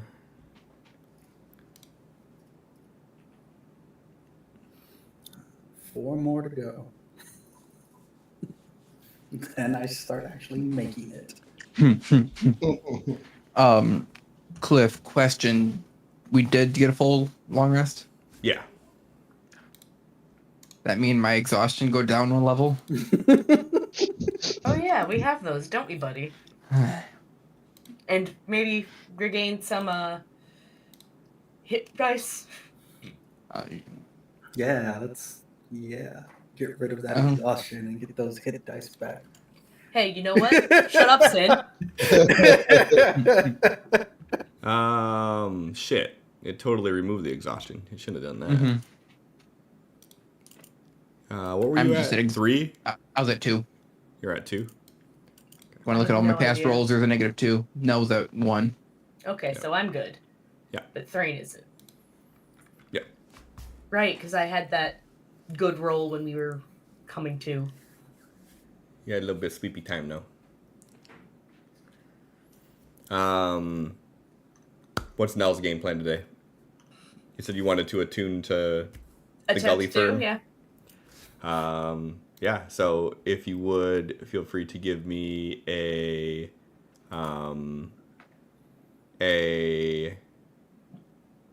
what was this one? You were saying nature or I think did you nature say or survival? arcana, I think it is. Nature or arcana, right? And it's That's a right. Because I 15. get no plus in either of those, so it's just the die. I did it! Finally! Fifth time's the charm! Well, you haven't done it yet. Can I? Motherfucker! So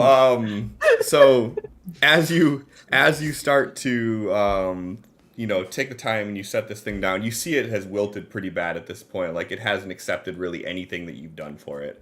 And for the first time, as you you turn out the water and start to refill the little orbs that are in there. For the first time, you notice it actually start to react. And at first, you don't know if it was just your eyes playing tricks on you, but as you're changing the little globes inside there, like you almost felt like the leaves were following your hands a little bit with the water. And after you got the orbs installed into it, you actually could see like the water levels in the orbs dropping, and you are watching the leaves go from wilted to like blooming a little bit. For the final step of attuning to this, can I please have an herbalism roll, DC 10? Sure thing. About Desmond. Yeah, so then, so you start to see the leaves perk up, and you see the colors start to rush back into them. And over the course of just a few minutes, you see them go from like shriveled brown leaves to like fully attentive, deep green leaves. And as you're taking some of the dead trimmings off and whatnot, you see like this area where there's like, it looks like just a bunch of like dead leaves, but as you touch them, it almost feels like dirt. There's some sort of debris, and it kind of like crumbles to dust in your hands. And as soon as it does, all of a sudden you see these berries start to sprout up all over this. Well, hello, Gully. Glad I could get you working. I'm sure Krista and her energy will be thrilled to find out. Nell's just kind of mindlessly talking to it as they're tending to it, because at this point it was like almost a soothing thing, like a hobby arborist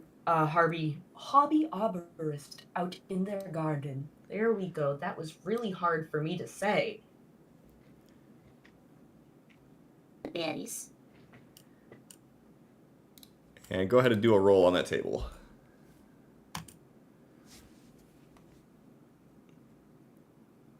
The fuck? Just one. 5 times Gully berries. That's not what it was supposed to do.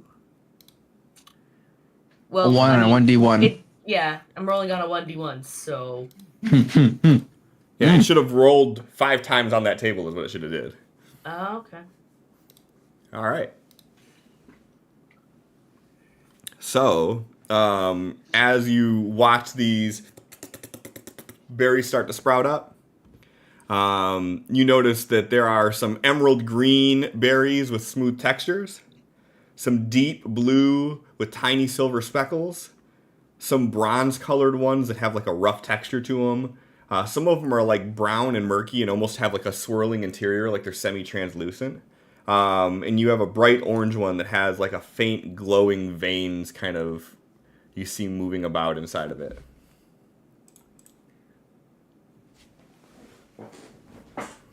Does Nell recognize any of these kinds of berries? No, all of these berries, from the best of your expertise, they look like they are either magically enhanced, or they are some sort of splice between multiple different types of berries to create what there is here. And you get the impression that the only way you'll find out what they are is by eating them. Do it. With a deep sigh, Nell kind of like takes out a notebook, like sketches one, writes its description of like what it actually is. Like, you can only draw berries so well when you have a pencil. But writing colors and other important visual observations. And then they will, they're going to go for the blue one with silver specks. Okay.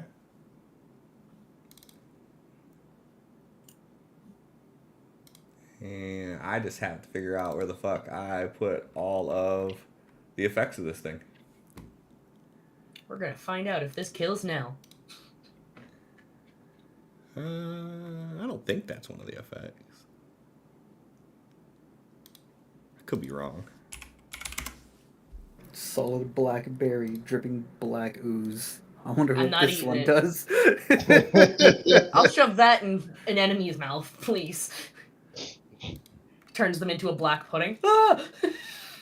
No, it just turns them into giant size. About to say, you do something like that, that'll be a good way to figure it out. Mm-hmm.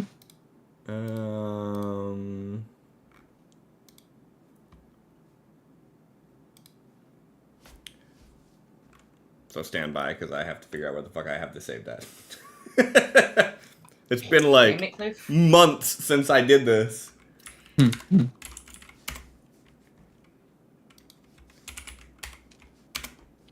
But I actually wrote out every one of these damn things.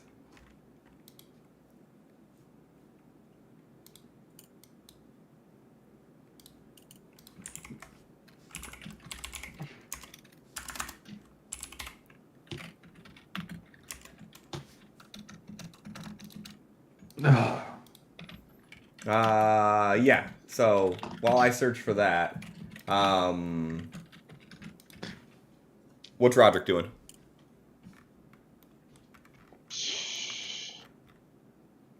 Know what? We gonna make some lightning bullets today. All right. Go ahead and Guaranteed. go ahead and get rid of 10 more crafting components. So you should have 1 left. It's nothing. It's just the cost of success, Clifford. Hey, I like it. Hey, that's a success. Shit, that was Just barely, but it's a success. You learned from your mistakes yesterday. So this time, you put the reagent in after the gunpowder, but you do it like a pinch of one, a pinch of one, a pinch of one. And you see a little light up as you do it. And then as you like try to pack the little metal casing with it, all of a sudden you notice that like the reagents weren't strong enough to actually permeate the casing of it. So like you gotta reformulate a little bit more so it's strong enough to be able to permeate through the shell, but not so much that it's going to cause an immediate reaction. But you take good notes of your progress, and yeah. We'll find out how good his notes are next time he tries to make them. Easy. Too bad that Roderick's illiterate. Right. These notes are amazing. For anyone That's His that why notes I are said it. pictures. The drawings.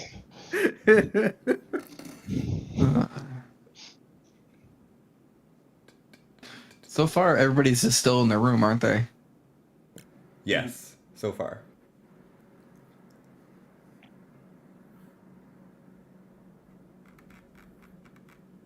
Desmond finally eats that salad.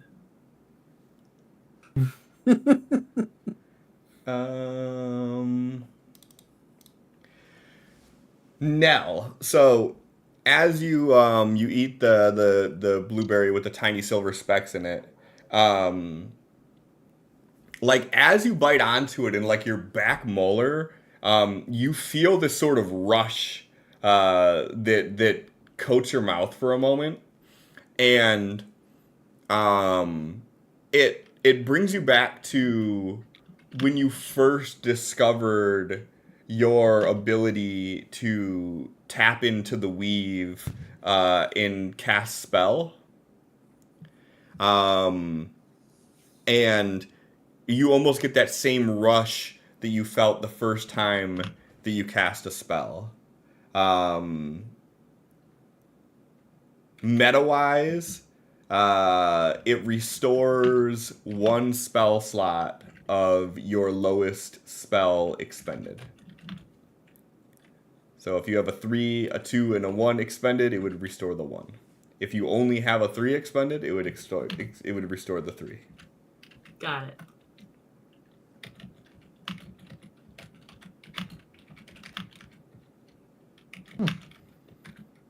That one berry has the potential to be stronger than a fucking legendary item.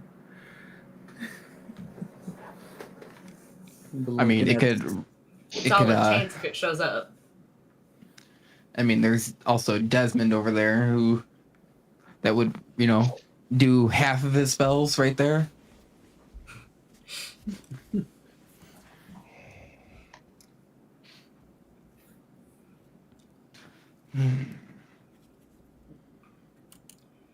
What's Thrain up to?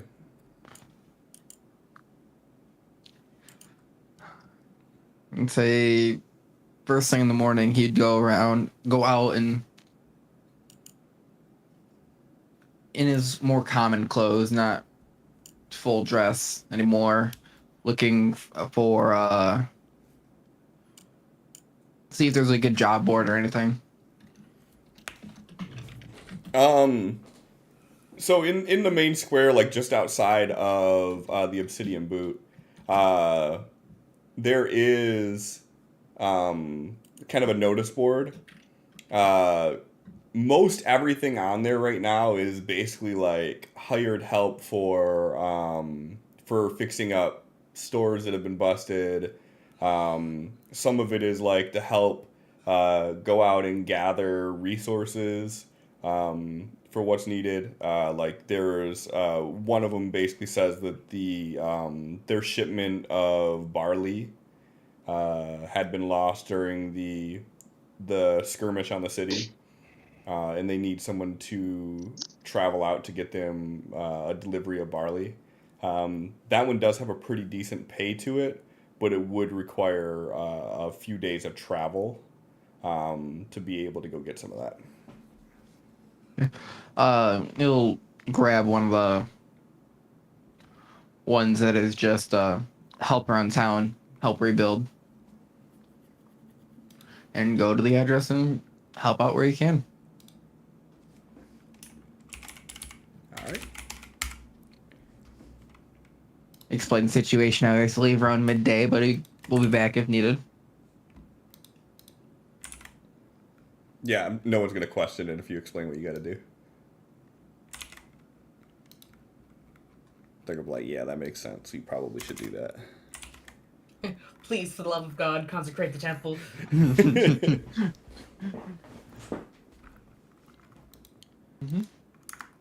All right. All right. So you are all free to your own devices today. If there's anything that you would like to do of note, let me know and we can go ahead and do that. Otherwise, it will be a fairly uneventful day.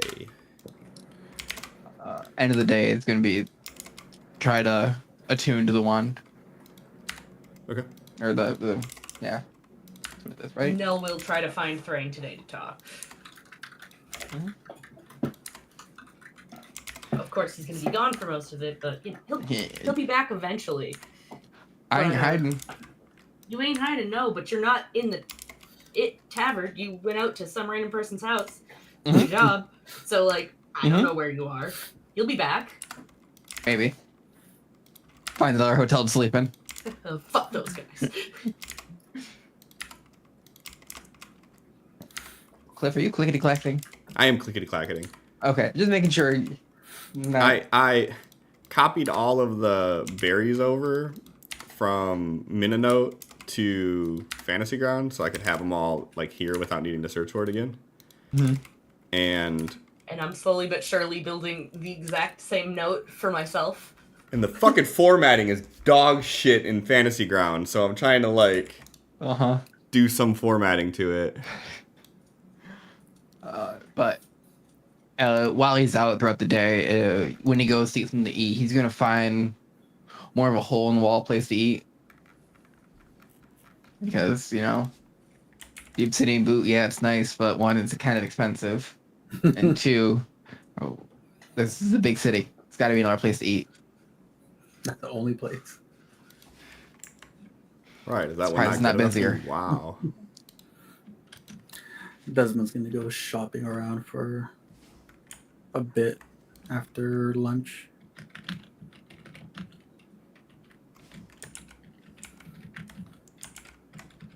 Anything in particular you're looking for? Going to any place that looks like blacksmiths and stuff like that. Place that would sell materials. Sure. I mean, so any of the so any like you mean like crafting reagents specifically? Yes, but he's looking for a specific type. He's going to smiths and shit and asking around if they have just mithril lying around. Simple. Sorry. Just a little bit of mithril. Do you happen to have say? You just got some of this shit just laying around anywhere? No? How is Desmond broaching this conversation? Is it literally just walking in and being like, "Hey, you got any mithril laying around?" He goes in, looks at their their stock of like materials, and if he can't pick it out, he like looks over to whoever's working and asks about it. At first, it would be, where do you keep your mithril? But then if that doesn't work the first few times, it would be like, do you happen to have mithril?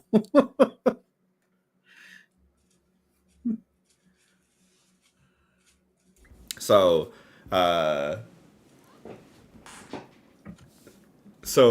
when you get to the blacksmith, there's this this large golden dragonborn, and like he has this like thick leather apron on, and he has like the top part unclasped, so it's just hung over the front, and he's just shirtless, and he's just like towering over you as he's standing here, and he sees you looking around, and he's just kind of like watching you as you're moving, and like after a minute you see him stop working, and he's like, "Is there something specific that you're looking for? Where do you keep your supply of mithril? My supply of mithril? Or stash?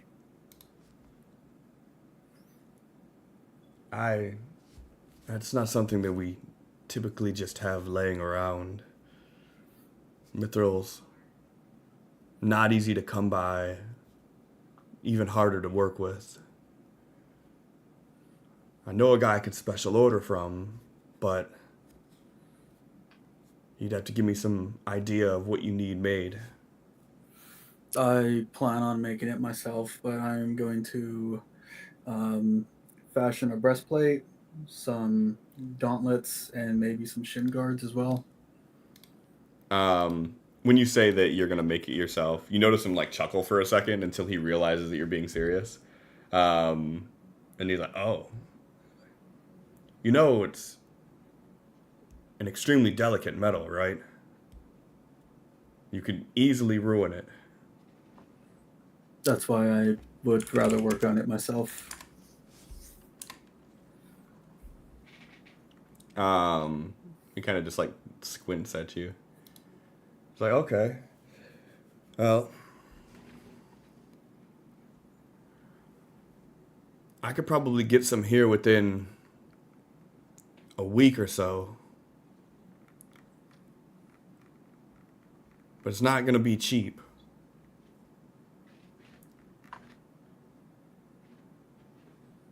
You willing to put down any sort of deposit?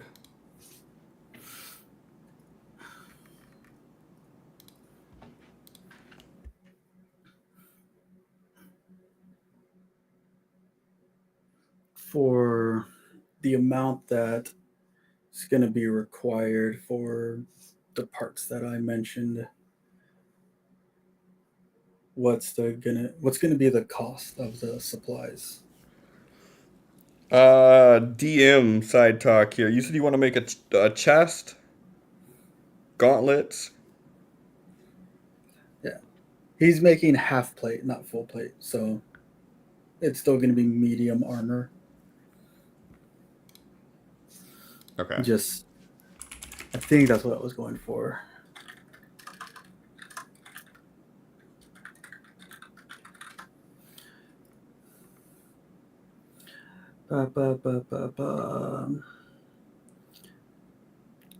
Half plate is 15 plus dex mod, and it gives you disadvantage going the mithril route to get rid of the disadvantage. Yeah, half plate. So you tell him what all you're looking to make for it, and he walks over and he grabs a notebook and he starts like writing things down. You've seen him doing math. He's like, and you already have everything to refine it, or do you need it already refined? Would I be able to do that myself, Cliff? Yeah. You got an Omni tool, yeah. They just need the raw materials. Raw materials, we're talking 50 plat, delivery, call it another 5.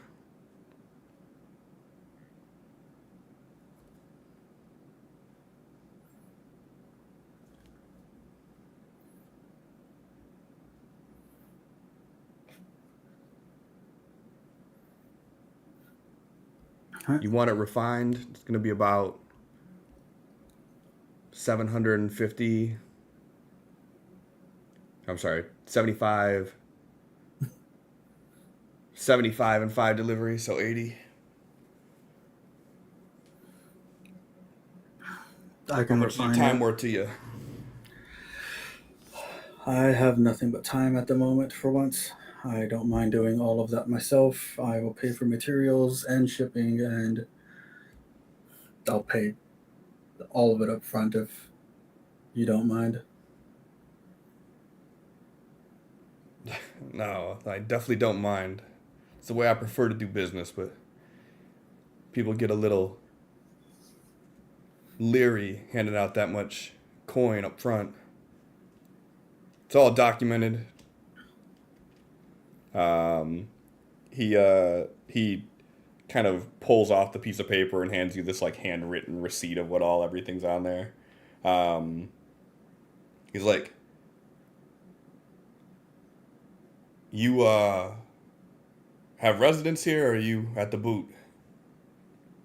I'm going to be at the boot for 2 weeks. All right. Well, this will take between 5 and 7 days to get here. After I put in the order. Order will go out this afternoon. Who should I say the order's for? Desmond Dusk. He writes something down on a different piece of paper and he like puts it up on a cork board on the side. He's like, "All right, Desmond Dusk. Like I said, 5 to 7 days. I'll send someone, let you know when it's here. And that's gonna get you a small mound of raw mithril. Make sure you refine it. You're gonna need some acid. You're gonna need some space to do it in. Some sort of tub. And be gentle with it. One wrong blow, you'll destroy the entire ingot." I have all that right here. And he like pouches, pats a little pouch in his backside and pulls out his stuffed coin pouch at the moment and starts handing out the money.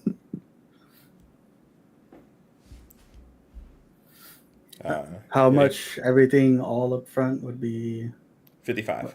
55. All right. All 35 platinum and 250 of my gold. Leaves me with 200. 200. Yeah, you used to 200? Yeah. Okay. Unless you're giving him a tip. A hell of a tip. Right? 5 plat tip on top of it. Get here tomorrow, you get the extra 5 plat. There you go. And all of it right up front. Not really saying anything, nods and turns to walk out. He's like, thank you, Desmond Dusk. Your name again? My name is Kriltos Coincoat. It was a pleasure, Quiltos. That is the most merchanty merch name I've ever heard. It's even more when you think about it, because he's a golden dragonborn. So Coincoat, his scales are gold. Coincoat. I like it. But yeah, so he takes the money and then he has you have the paper receipt copy of it, and then he goes about his business. And I guess Desmond will just wander.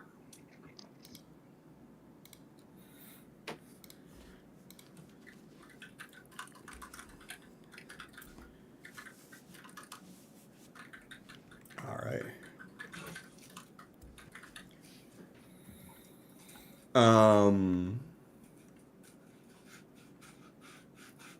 What's everybody else up to? You said we were after lunch now, so after the ceremony or the casting. Yeah, actually, that does remind me. Go ahead and give me a Arcana or Religion roll.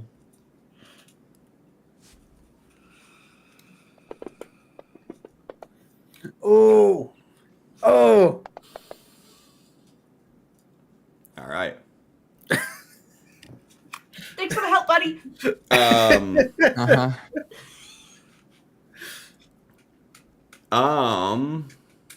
Okay. So you're in the middle of doing the consecration. Again, you and the High Cloth are on opposite sides of that giant mural that's on the floor. And about 3 or 4 minutes into you doing the ceremony, that dread feeling starts to creep up real bad. And you start to think that you're hearing like the sounds of people yelling. And then all of a sudden, you hear the door behind you burst open, and you hear someone say, "High Cloth, undead are attacking the city."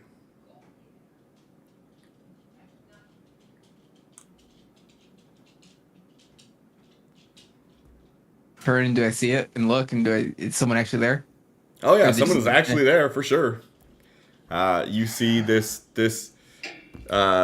human in just cloth attire, like not robes or anything, just regular old clothes, sweating, red faced, holding the door open to the chapel.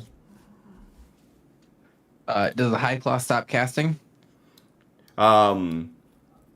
He does. He immediately stops and he says, he looks to you and he says, "I can maintain through here, and I'll try to get one of the orderly in if you want to go handle this." Nods and runs out.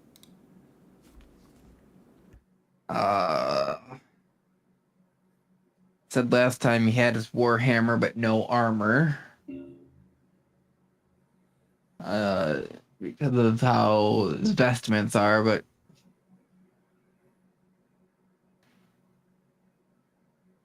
seeing, or I'll try to get a situation from whoever said like where it's happening, how's it happening. Yeah. So as you follow this guy out, he's kind of in a panic, and he's like, "Yeah, they came from the dirt behind some of the houses on the west side of the city. They burrowed through."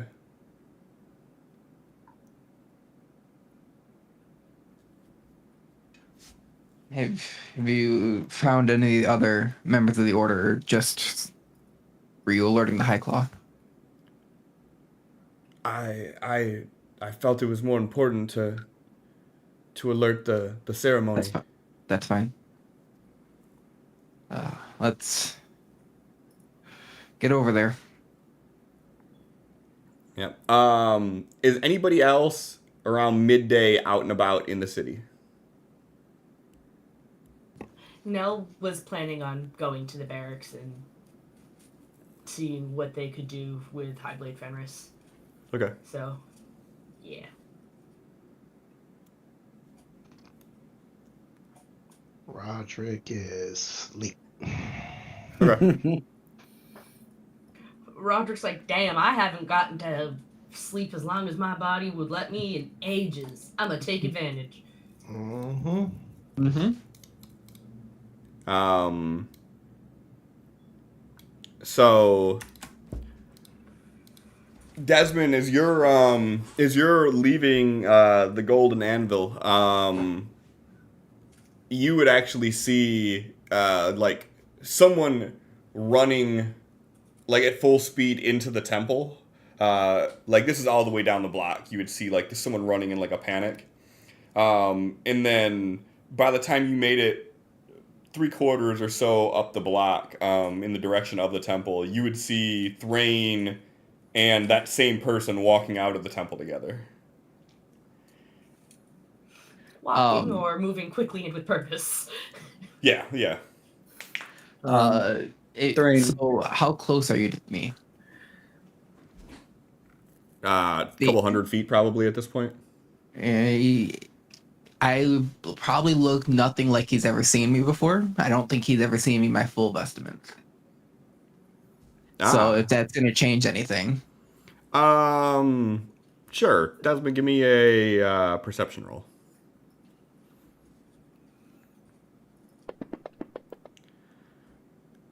Changes nothing. I know Mike Twain. So all it changes Lady is walks. you would see that guy walking back out with like this finely dressed cleric, and they're like, Thrain? It'd be his robes would be for a dwarf. They'd be long robes. They would actually be maybe a couple inches. Like I said, for a dwarf, but just a couple inches off the ground, and almost reflect in the sunlight, as it has a similar metal to his amulet woven into the robes. Very old robes that have been passed down generation to generation.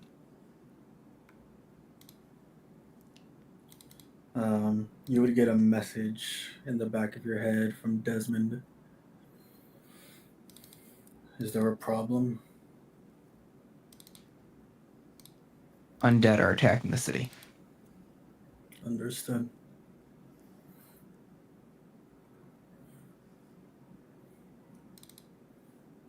Desmond would jog in the direction of Thrain and the stranger. Go ahead. Frayne will be in his robes, warhammer, and then shield in hand, ready, just without the armor. Okay. I guess we doing this looking cute today. Let's see. Scale mail is not carried. AC. I need to verify this is right. Dex plus con. There we go. Unarmored defense. Oh yeah, that works, huh? Uh-huh. Well, you should get Dex. Yeah, Dex plus Con plus Shield. 10, is it? It's basic. It's Dex plus con instead of just Dex. Right, plus 10. Like No. your base AC is 10, isn't it? Oh yeah, 10 plus Dex plus con. Yeah. Okay. I was like, don't tell me no, motherfucker. I know I'm right. I thought you were saying plus 10 on top of it. I'm like, I didn't think it was that broken. No, that would be absolutely busted. Similarly, now you're making your way to the barracks, and you get a couple dozen feet from the entrance, and you would see a small sect of guards running out. Are you wearing like your official everything, or? Yeah, Nella's fully done up and, wasn't sure what they would need to be doing for assistance, so they are in full gear. Okay. Then Point of note. I would say if there is no Eclipsing Order markings on me. Okay. Nell, as you approach the door, you'd see a small sect of guard bustling out of it. And as they see you in the Eclipsing Order garb, they would say, we just got message that undead are attacking in the heart of the city. And that's pretty much all you get as they're walking Nell past just them. joins in with them immediately. Okay.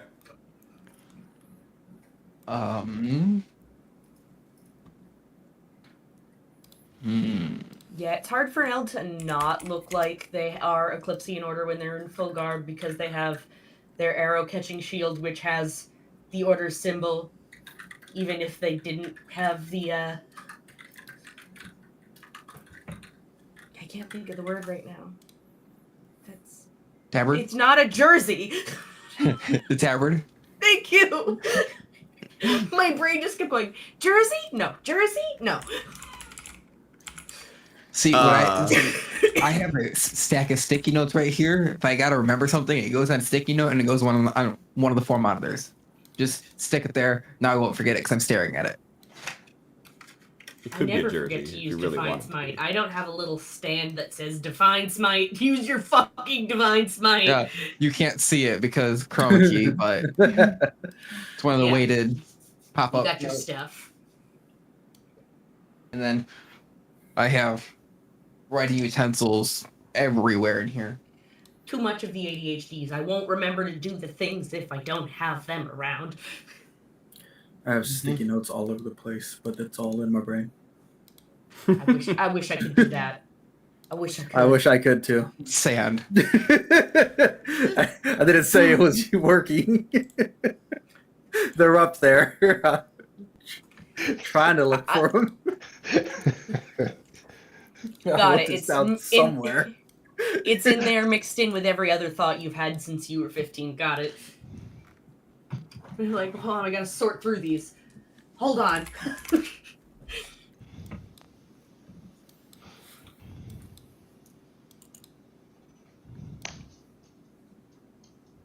All right.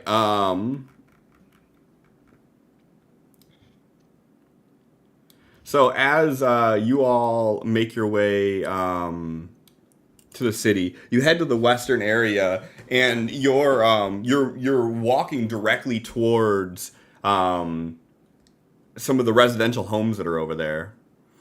And as you get closer, you start hearing like shouting and commotion. And as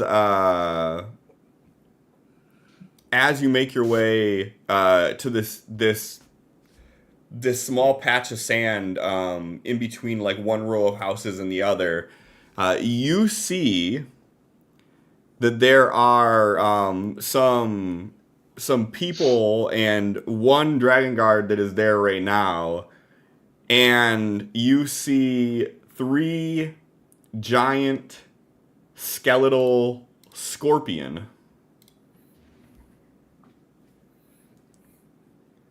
attacking.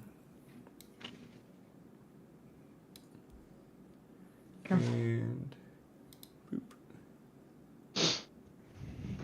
It's not very nice of them. Sardonic giggle. Good job, Sin. Okay. Let's see. I love the nickname, the like traits thing so much. It brings me so much joy. Desmond, Thrain, Nell, you would all be getting there around the same time. What is Nell's reaction to Thrain armorless? This was something that they were told when they weren't expecting it, and they knew that you were going to be going to be in the church doing your holy man bullshit. So, seeing you in not armor is not a surprise. Not what I was going they have for. not seen him in his fancy garments. It's more of a, that's Thrain. Oh, that sucks that it was in the middle of this happening, so he's not properly equipped. Like, that is the only thought. You see like, Thrain with a warhammer and a shield. Yep. He doesn't care. It is better than nothing to have the shield, well, but I will say, I'm sure he would prefer have his armor on too. He does care because these robes are old. Yeah. Old. Then some old robe. All right. If y'all would please roll me initiative.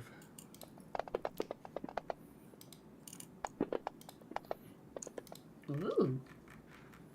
I got a fucking +2 in initiative. I'm a Baldur's Gate character that has like a +15.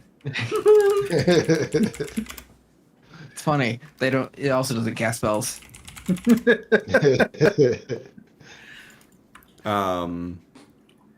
So as you all approach, you see this dragon guard with this short sword, and he is fending these things off.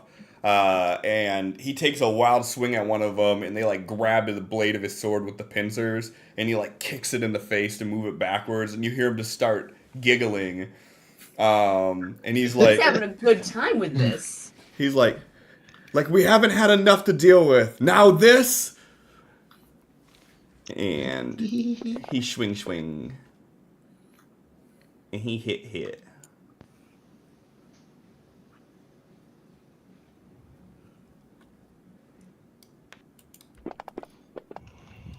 And he hit.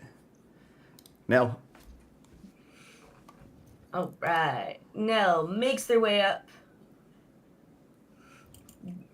Grips nice and hard onto their battle axe. to their Going pussy. to what? I said to their pussy. For the B. No. What? Why? What's this for? No. Was that control sim or circle? Okay, thank you. I was about to ask that. Don't worry. And I attack. What? Oh, Nell's still unconscious. Silly The now. attack. Also, Alright. if I'm And not I mistaken, swing. Why did this work? can I and prone? Oh, wake up! This bitch. Can I not be prone either? Hold on, I gotta check my shit now. I've been dead for 5 days. Yeah, someone should do something about Nell, by the way. Ava's like, yeah, totally. Just pecking at my head. You didn't target anything. Listen, I control clicked the thing just because it didn't want me to. I did That it would before I have moved the character. been a miss. So yeah, the second one was what got dropped. All right, and then we swing again because that's how it works. It can be. Yep. Hey! And we're going to put a second level divine smite on it. Damn. Look at me doing things. Does Confirmed. Divine Smite do more with Undead. undead? I Should. believe Okay. so. I don't know. It's a genuine question. I don't know paladin stuff. Yes. Expand one spell slot, deal radiant damage to the target in addition to the weapon's damage. Extra 2d8 for first level spell slot plus 1d8 for each spell after. Maximum of 5d8. I mean, my little note card here with the description. Oh, there it is there too. Additional 1d8 if undead. No, nice. And it should do that automatically, so I don't think you have to do that. Will it do the additional level 2 level stuff? No, that you have to do manually. So you drag the die, left click, drag the damage die out, and right click to add one die to it. But make sure you confirm your 20 before you do all of that. Okay. Not So, yeah. bad.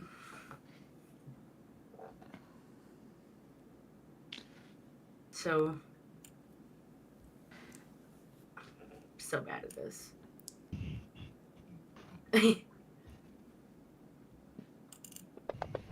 Ah! It's still doing the all die max. Mm-hmm. Yeah, it is. Oh, we're doing that now? Mm-hmm. Oh, I didn't know we're doing. You guys said you wanted to do it that way, so we switched it at that game. I didn't remember. I thought we had said do that only if it's a double nat 20, like it's a confirmed crit is like you roll the nat 20. There's no way to and then you mechanically it do again. that. Oh, okay. Okay. So if you don't want to do that, we won't do it. If you do want to do it, we do it. You let me No, know. fine. I ain't mad. I was just No. what happened. Quit giving us what we want, Cliff. I know. Yeah, I'm fuck sorry. you. I thought I remembered us saying no to that. But I remembered wrong So- apparently. I'm trying to see what it did there because I said I was doing second level, so there would be an Yeah, extra so one. it would be Roll another 2d8. It would be 2d8, but Uh-huh. because it's undead, it did 3d8. So I roll an extra d8 just now because Nope, I said it level already 2. did Or it. No, it already did that. It Oh. did everything. But no, it didn't do level 2, so it'd be one more Yeah, D8. because But there's nothing I can do to do level 2. All I do is click Divine Smite. It says 2d8. Yeah, 2d8's the default. It goes to 3d8 Oh. if I do level 2. So then it would also have an additional 8 on there, I guess, since we're doing the critty Yeah, full so max. it's already dead, so it's just mo Yeah. dead. So Nell just walks over and just dusts this thing in one hit. I mean, After I you guess miss. this would be a good time for Nell's magic to be different because of the new mark. When the smite goes through, it doesn't do the usual suck the light out of the room. It gives off a light this time. Like a true indigo where you're not quite sure if that was blue or if that was purple. It now looks almost just as surprised as everyone else that it was not light sucking. So Nell runs in, swings the first one, the thing puts up its pincer, you hits the hilt of it, and you just cock back, and all of a sudden you see that glow of like purple, and then as like the swing starts to go down, it almost looks more blue with the desert light as it just cracks into this thing. And you see the small like eruption of color that kind of turns into an implosion, and then all of a sudden you just see just bone shard everywhere.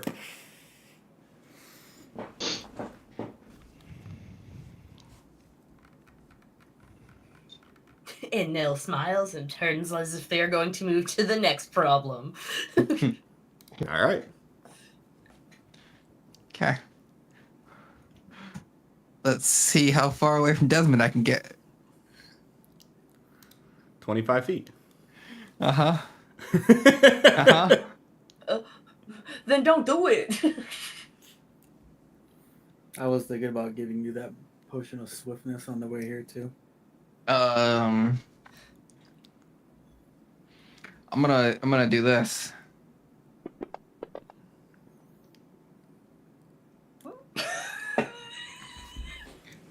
You ain't thinking about Yeah. shit but killing We these doing? undead ass scorpion. Is it? Oh, it's this. There we go. And it's everything within 30 feet, so it's a 60-foot circle, right? Anything What? within 30 feet of me? Yeah, because it's a 30-foot radius. Yeah. Is, so it'd is be that what it anything says? within- Does it say within 30 feet or does it say a 30-foot radius? As soon as I get rid of the channel Better. divinity. That's very different Yes. verbiage. Each undead that can hear or see you within 30 feet of you. Okay, Yep. so then that's not 60, that's 30. Well, As 30 in long any as they're direction. within 30 feet, yeah. Okay, yeah. So it would be, Then that makes it the exact same thing. yeah. So we're gonna go 30 like this, this, and this, and yeah.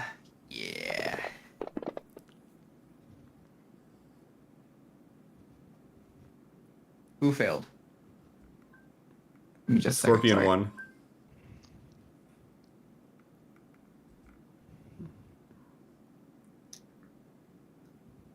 Everybody succeeded except for 1. The only one that you still have selected. Yes. All right, and then that'll be my turn. Yeah, that'll be my turn. What did you do? Just turn undead? It's turned now, unless Okay. it's less than CR half or less. It Then it's is destroyed. If it's CR half or less, it's destroyed, you said? Half or less, it is destroyed. Okay, yeah, no, this is definitely more than half. I figured that's why I applied the effect to it. Okay, so turn means it has to spend its turn getting the fuck away from you. Running. Yes. Has to spend its turn doing its best Desmond impersonation. And that's it. And then my turn.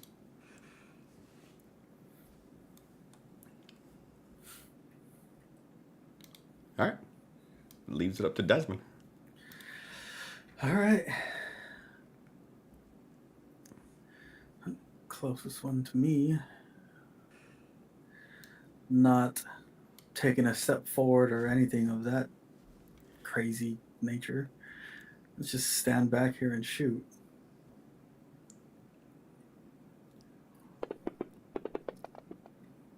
That sucks. Yeah, you're just about to let one of the fire bolts out, and all of a sudden, Thrain does this channel divinity that shoots out this burst, and for a second, you feel that like fear like swell up in you for just a moment, just enough for you to sway your arm to the right ever so slightly, and by the time you like regain your stillness and point back towards it, you already seen the firebolt swaying just to the right of the creature. Then hands forward with the first firebolt, turns his hand upside down. The black crystals envelop his arm, and a shot from Eva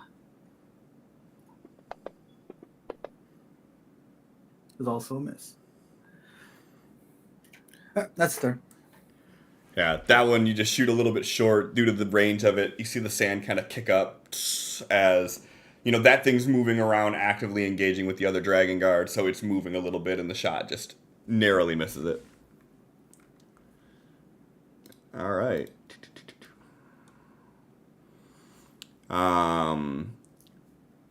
You see one of the giant scorpion jump into the air and just hit the sand, and you just see the sand just...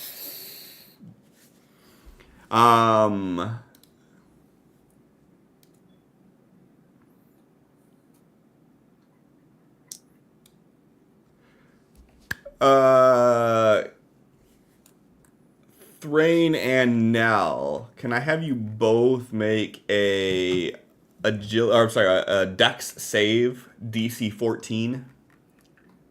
+3 because you're near me.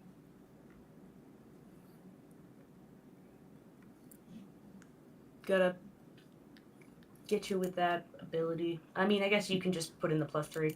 Yeah, it's easier just to do it. I think it automatically does it because I'm rolling me. No, it did not do it. Oh, it was off. Oh, right, because I was downed. I turned it on. Yeah, but so yeah, that's a 23. Yeah. Yep. Sorry, what did the scorpion do? It burrowed into the ground, and then now you are making a deck save, DC 14, but you get to do it with a +3. Okay. Sorry, my best friend called me, and I'm like, bad timing. Oh, actually, you know what? No. I lied. This is number 1. Yeah. Gotcha. So I lied. It did not do that. It did go under the ground. Can't move within 30 feet of me at least, and then it has to go away from me at all costs. Yep.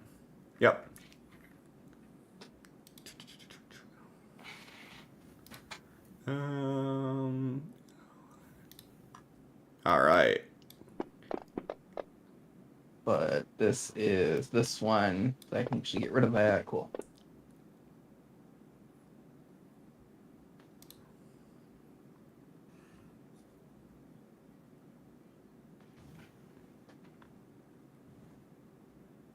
All right. So you see the scorpion that the Dragon Guard is engaging with right now. You see it reach out with its right pincer, and the Dragon Guard parries it, and then you see with the left pincer it comes up underneath his arm and it grabs him. And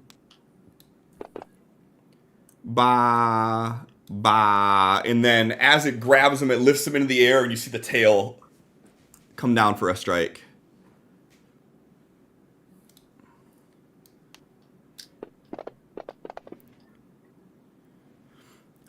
And he manages to push his body to the side as this thing comes down, and you see the pincer come through and tear the cloth off of his armor, just narrowly missing him.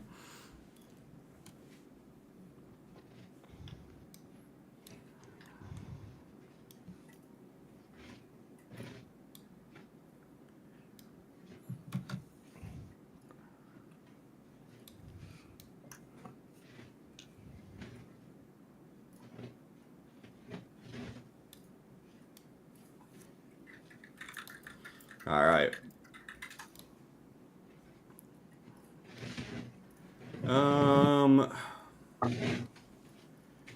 And this guy is going to attempt to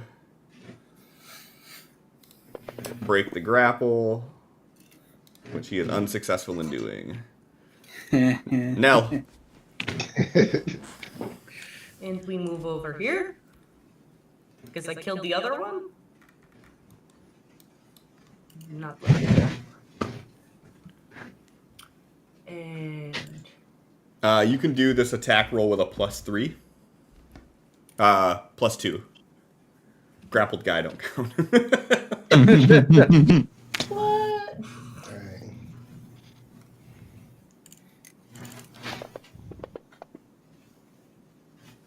That's a hit.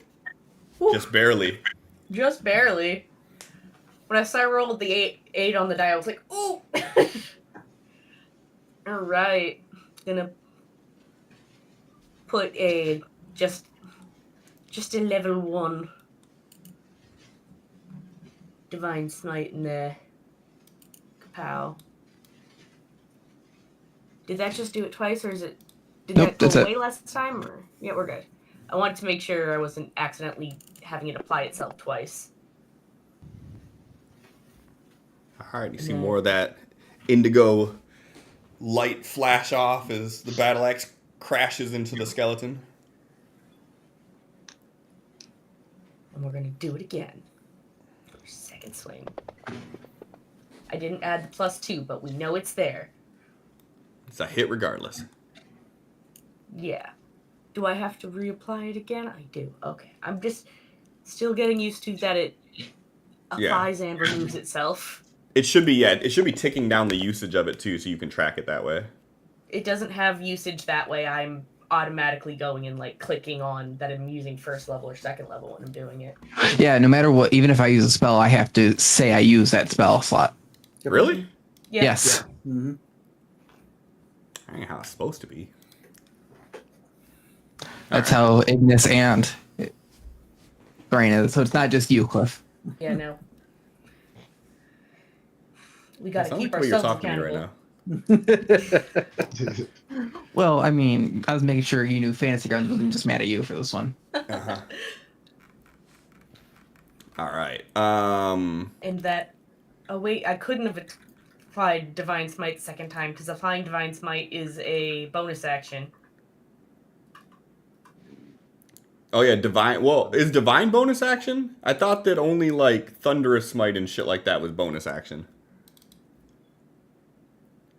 I think they're all smites are bonus because they have to be usually connected to Divine smite is not a attack. bonus action. Okay. Starting so at the other second one's- level, when you hit a creature with a melee weapon, you can expend 1 spell slot to deal radiant damage to the target in addition to the weapon's damage. Okay, so it includes the attack with it. Yeah. So it's just if I were to do like my Searing Smite or something, it'd be different. Correct. about it. But you can Yeah. also stack Searing Smite on top of Divine Smite to smitify everything. Yeah, now that I'm thinking that through, but before I was like, well, I can only do one or the other unless I'm concentrating on one and having it maintain through, but, Nope. We're good at this point. Yep. I think we can handle it. All right. Yeah, so you crash twice into this thing with a rupture of indigo energy as this, like, skeleton, like, bones are breaking off and you're seeing it, like, just barely being able to hold on to the guard at this point. Thrain. You'll have to tell me if I'm allowed to move like this. No, not there. No. There to there to there. Yeah. Okay.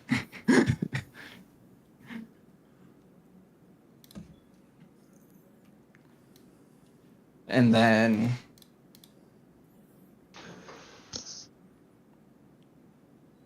yeah. You can roll yours with a +2 as well. Bonus action, we gonna rage. Okay. And end up screaming, would you just leave us alone? Why the rage? And then this. Why not? I'm gonna make it reckless too.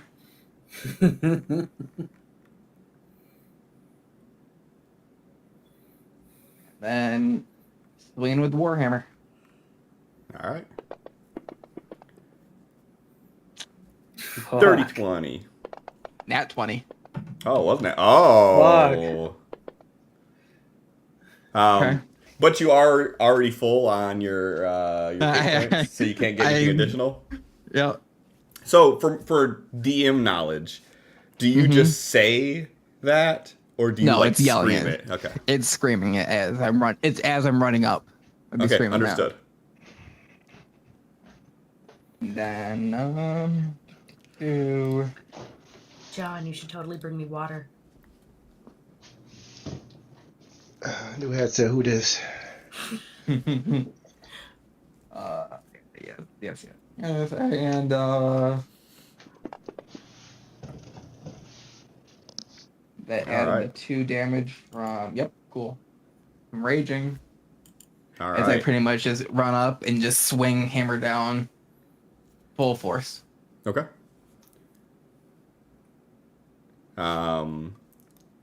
Yeah, so as you run up and you yell that, you swing down and you just see just this explosion of bones fly out. You watch the dragon guard get dropped to the ground. What else are you doing? And then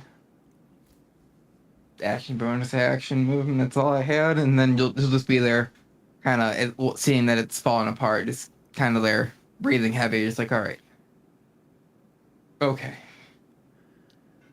and then go from there. All right, give me a deck save, DC 14, please. If it's number 1, he's doing It's not. doing that for a minute. Okay, I'm just. You are not close enough to me, but there's 2 Dragon Guard that get a plus to theirs for that check. I'm assuming all of us are rolling this, or Nope. just Thrain? Thrain and Dragon Guard 4. Okay. Damn! Isn't he within 10 feet? Wouldn't he get the plus? If he, I mean, He's just outside of it. no. Okay. And you got it too. Okay.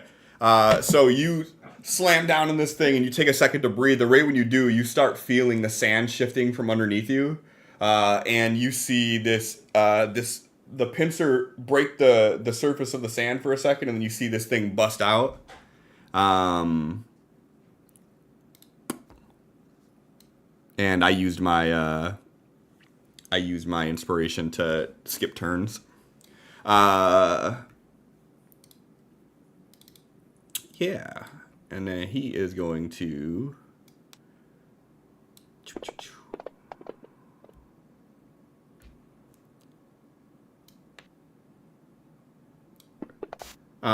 You are grappled.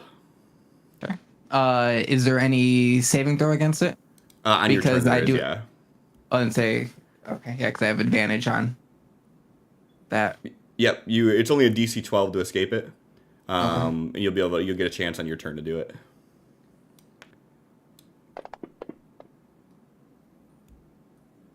Oof.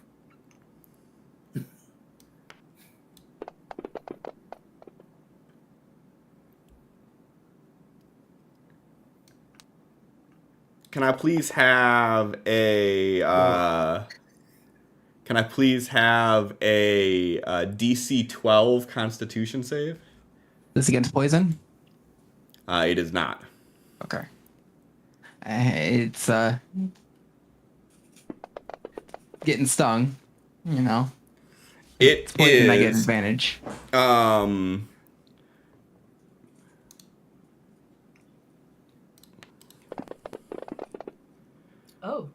You take 22 points of necrotic damage, but because you're raging, that should be half, right? Nope.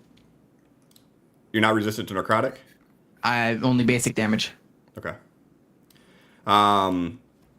So as this pincer just barely breaks through your skin, you see travel up the bony spine of the claw. You see this thick, dark green ichor, and you feel it push in, and as it does, you feel this burn course across your chest. You are grappled. And yeah. Desmond, your turn.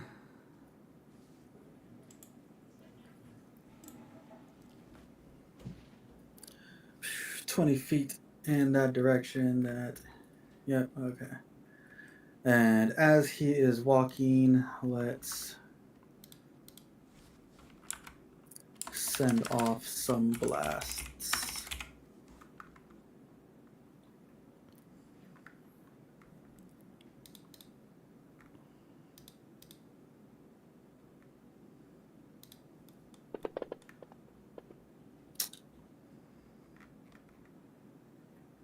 That's gonna be a 1, right? It looks like it's gonna be a 1. It's still edging up. There it is. It wanted to tease you as long as it could. Like, maybe it won't be?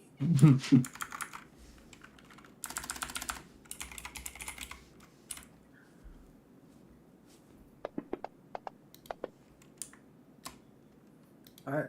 Same thing. He starts walking forward, shoots a blast out, twists his arm, shoots a second blast, and again, both miss. That's his turn. Desmond, you feeling all right, buddy? What's on your mind? Is that this tattoo got you not here? All right.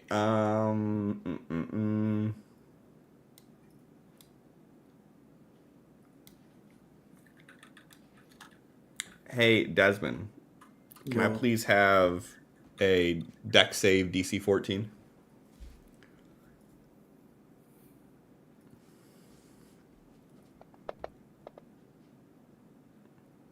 All right.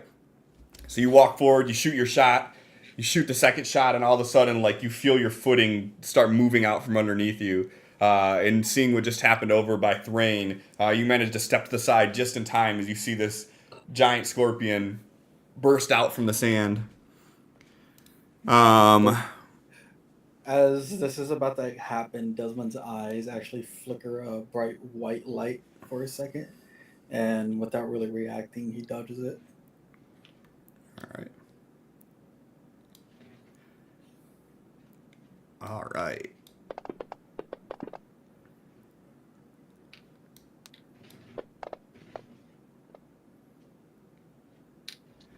All right. So you, like, your eyes flicker, you dodge it for a second, and then almost in slow motion to you, you see these two claw attacks coming in that you're able to dodge both of.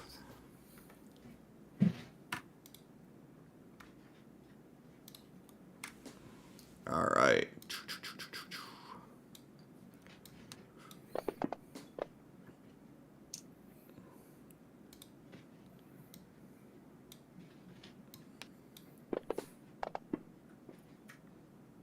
Guys, what are you doing?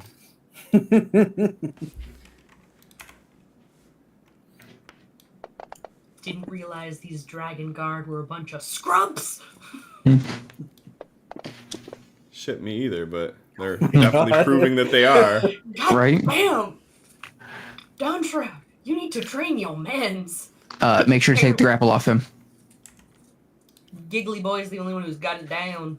and apply it on me. Grapple doesn't really matter for anything. It's just you can't move. It doesn't do Oh, anything else mechanically. Oh, okay. Restrained is the one that. Holy fuck! Restrained is the one you My really don't God. want on you. Oh.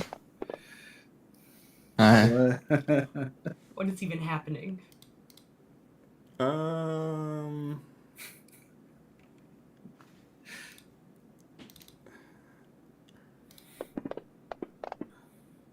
Okay. Nell, you see this giant scorpion burst through the ground right next to where Thrain is, and like puncture his chest with the pincer. And while the pincer's still in there, you see this ichor sort of pulsating down it, and you see the Dragon Guard start swarming this thing, and all of them are just swinging their short swords at it. And you're just hearing the clanging of metal against bone with no real results. What do you do?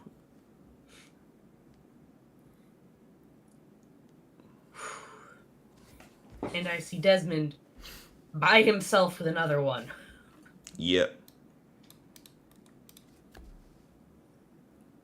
Yep, I gotta hope the 4 Dragon card plus Thrain can handle that and not let Homie handle one all by himself.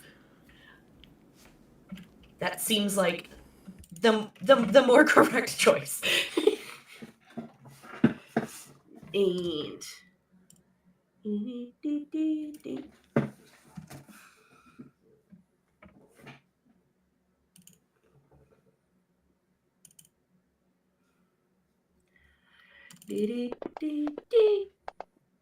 I've done it again. Damn. We're gonna send it to its grave. We're gonna do a second level again. You got to confirm your 20.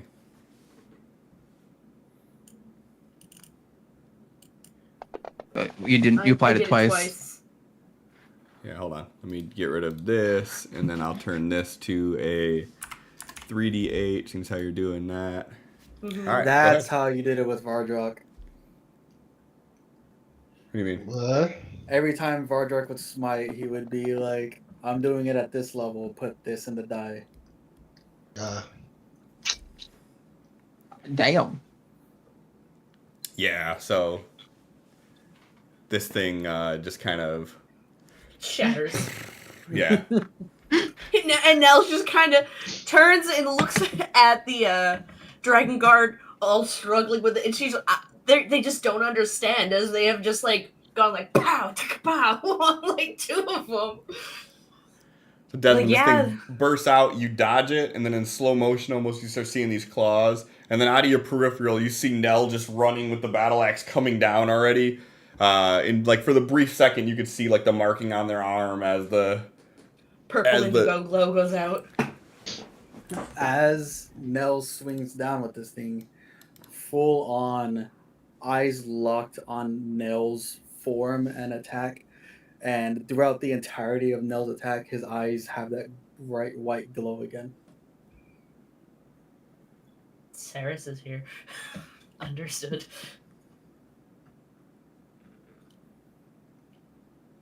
And then Nell's gonna, I guess, move another 5 feet as they're starting to, or would it rather be that way? Would that have been 5 feet to go diagonal towards the other one? Same thing. Yeah, that's what I wanted to do, so that they can start moving towards the other one. But okay, that's that. Thrain, you can either spend an action making a strength check of DC 12 to become ungrappled, or you could just do your normal action that you would have done anyways, but just know that you are being held. Mm-hmm. He's holding me real tight, isn't he? Not letting you go. Mm-hmm. Here I thought you were being cradled lovingly. Maybe Wow. maybe with the pincers you hear some cloth or fabric or being. Rage intensifies. Make sure I'm targeting this. I think I've caused Adam enough trauma. I don't need to go ruining his fucking 500-year-old vestments too. Or do I? I have 2 fate points. I can do it. You can, technically. I'm gonna go reckless again, Yes. and I'm gonna spend a fate point Okay. using my knowledge of undead. I'm gonna try to increase the damage. Okay. I don't know what skill that would be. If it's a knowledge of undead, I would say that is religion. Or you could say history if you Like that. So I don't if you forget. wanna try to do history, I'm fine with that too.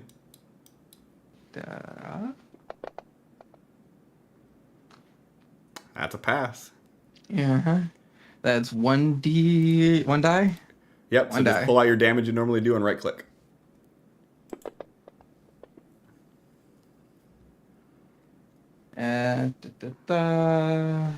Yep. Cool. And still just pissed off, swinging, going at this guy. All right. Doesn't care that he's grappled. You do not. Anything else you're doing? Is there anything I can do? I don't think there is. Those are all spells. Can't do spells right now. Yeah, that's it. Okay. Desmond.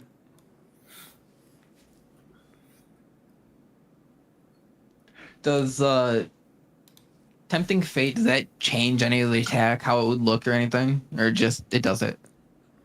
Your fate point. You let me know. I mean, to me, like the way you described it is almost like an anime moment. Like you're narrating in your mind, like knowing what I know about undead. I know where to hit, where it hits, I where it strike hurts this more. thing right here. It'll cause the most effective strike that I could do from this angle. With the power of God and anime on my side. This one surely misses. Oh, buddy. But Eva will also. Hey! Pew! You did it. +6 to that? Alright. Desmond moves around to try to get a position on this thing without having to shoot through the fucking Dragon Guard because he can't aim at all right now. And he sends a bolt flying, still trying to keep Nell in his peripheral, not to miss out on anything that's going on over there. And is just sending firebolts wild. And Eva is catching on and adjusts for herself and shoots out straight at this thing. He was like, "The fuck you doing, bro?" All right, that's my turn. All right. Eva's like, I may just be a construct of your own making, but come on, get your shit together.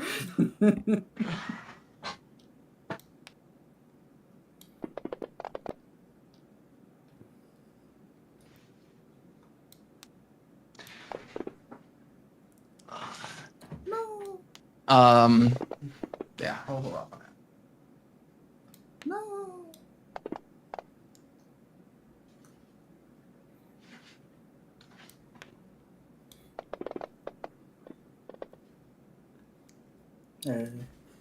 All right.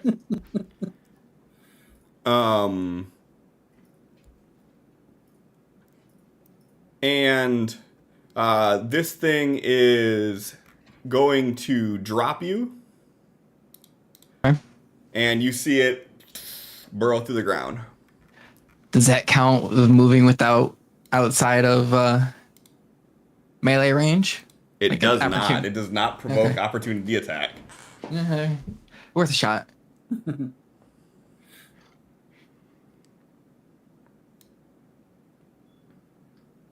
All right.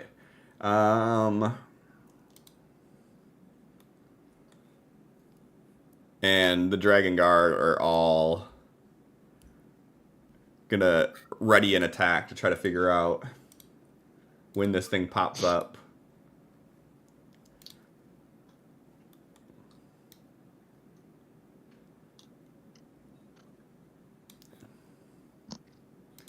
No.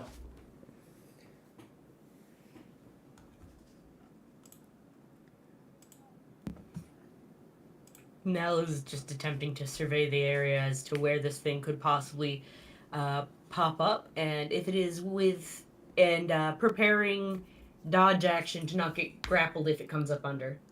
Okay. Thrain.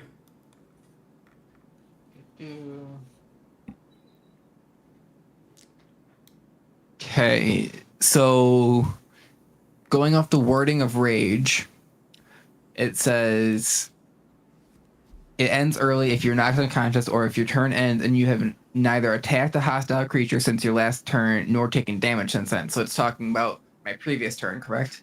Mm-hmm. So since I have taken damage and attacked last turn, I still have another full round without losing rage, correct? Correct. Okay. Yeah, like if it comes to your turn again and you didn't fight anything, you lose your rage. Okay. At the end of my next turn. At the start of your next turn. Is should say at the end. I thought. I just said. Uh, if you That's are. why if it's at the end of this turn if you don't touch anything. If your turn ends and you neither have attacked or sent or been damaged. So it'd be at the end of my next turn.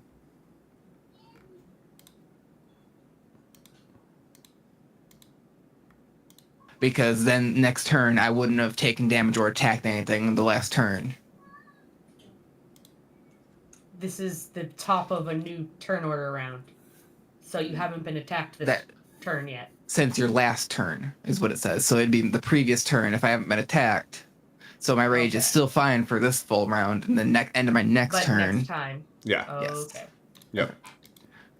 Just making sure. I'm gonna step over here away from where everybody is and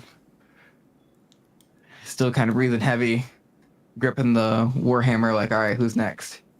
I'm gonna hold an action if anything. Any of these undead or anything hostile comes out of the ground Okay. that I can reach. Okay. Desmond. Does the Don't go near dodge three. action? Does the dodge action help with saving throws, or is it just attacks? I think it helps with everything, but I could be wrong.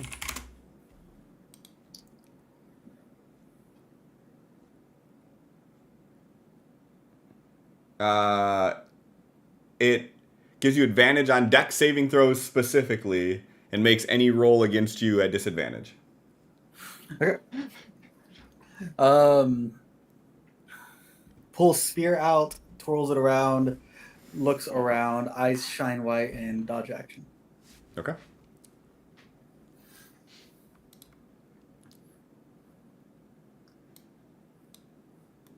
All right.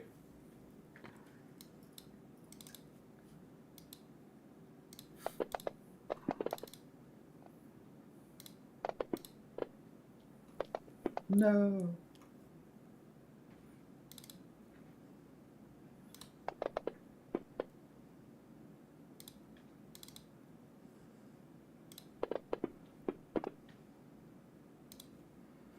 Wow.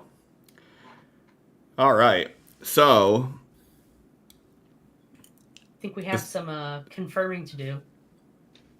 You did? oh yeah. You did? Did I miss that? Oh no, he you didn't. Yeah. All right. So, so this thing bursts out of the ground, and all of them but four, so all of them but the top one, gets knocked prone. And which one rolled the 1, 2? Okay. Yeah. So then 2, while they are prone, this thing is going to bop and miss, and bop again.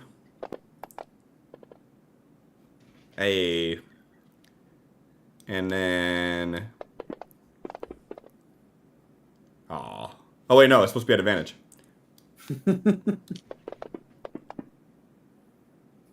Aw. All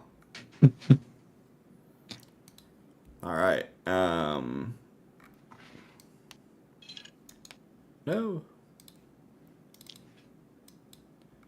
And then we're gonna go.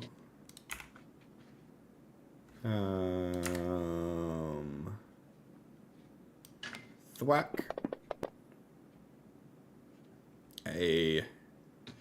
Do it big, fella. He did. Hey, he did it big. Mm-hmm. For him.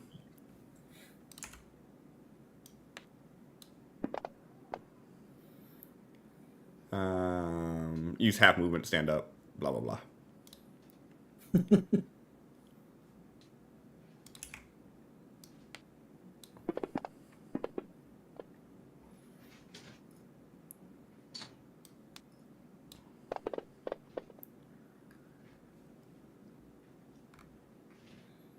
All right. Back at the top. I'm gonna burn an fate point. Okay. I'm gonna go. Okay. Feeling that the rage is wearing off, he's just going to run right back in. Go reckless. Excessive, but okay. I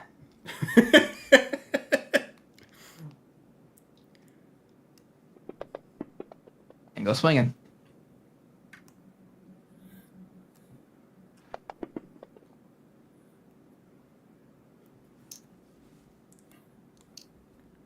It's actually nutty how much damage Nell did with those 2 crits. Uh-huh. It is. Reminding you why paladins are so fucking And then I'll move there. at. All Okay. right. And then yeah.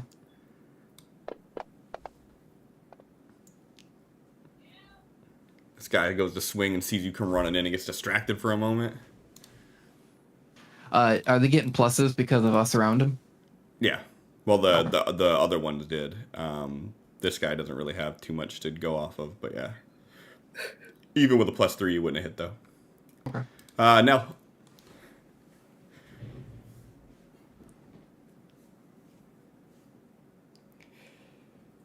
Hi. Nell going 3 for 3. We'll see. Moving right up beside our good buddy Thrain. Target acquired. Showing. Oh. And again. Oh. Nell's Hey, getting you know- tired. Not every hit can be ridiculous. It also makes sense why everybody was struggling over here. Like, ah, this one's just fast. Got it. Alright, this is just the one. Alright, Desmond. Give me like some space, y'all. No. Oh wait, would have any of those modifiers help Nell with all the people around? Oh yeah, I didn't do those. No. Okay.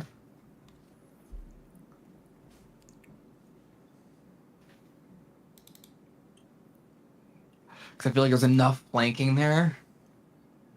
It'd be at least something, and it didn't help. Yeah, no. It's probably like one short or something. Yep. I had already mentally figured out what the armor class was. Yes! Get it, Des! Desmond's getting frustrated. He's like, why won't you guys get out of my fucking way? Just like goes right over Nell's shoulder as they're whiffing and just boom. Nell missed both times. He didn't have anything to look at. So he's focused on this one right now. Big damage, Sin. Yeah, baby. Big damage. Wait, what? 2d10 God Did he damn. ten twice? doubled. God damn. I'm like, I know what you normally roll is kind of lower than that, and like it needed like 12 to die or something like that. That's why I said roll Exceeded big by damage. 29? Yeah, and I see it exceeded by 29, and I'm like, what the fuck? Just exploded that motherfucker. Yeah. So you like run as you slide in the sand, and as your foot plants, you just got this clear opening right between the dragon guard and Nell. Desmond slides over. Still 2 fucking people there, so threads the needle with his spear. The firebolt appears in his hand, shoots out to the tip of the spear, then shoots forward. And in a more straighter, just instead of a bolt going out, like a line shooting forward, pierces through this thing.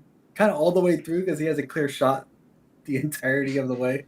Hell yeah. That You sure about that? guy's not important. Okay.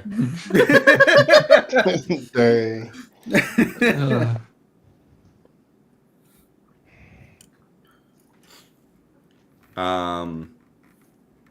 All right, so that thing just explodes as flames and bone shards fly out. You hear the thud as the dragon guard gets dropped to the ground that was being grappled by this. and all is quiet for a moment. And Thrain, you still got that feeling in the back of your mind that there's still one out there. Mm-hmm. Running. It was apparently outside of the walls. It's somewhere, Mm-hmm. and I will say there's still the one that I turned. I have no way of stopping it. Any idea where it went? Any sight on it? Nell's saying as they're surveying the area, like still holding their axe ready to swing if anything were to come up from the ground.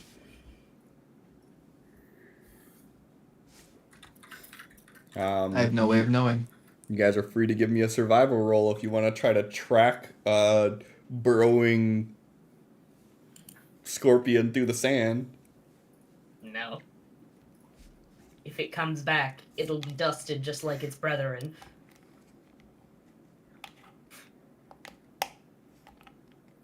And yeah, I'm just gonna look around. I'm like, all right. Well, someone It's sees important it. to note nothing heard it. changed actually of Nell's form or anything. They're fighting just like how they usually would. It was just different color-wise. Mm-hmm. I know. And then that's going to end the rage.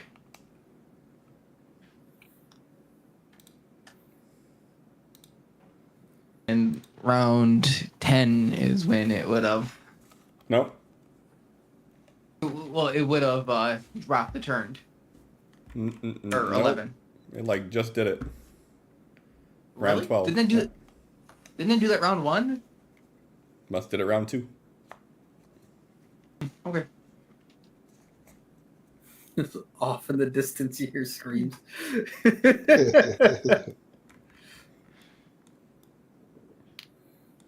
Yeah, I mean, if you guys aren't looking for it or anything like that, then after a few seconds of waiting around, nothing happens.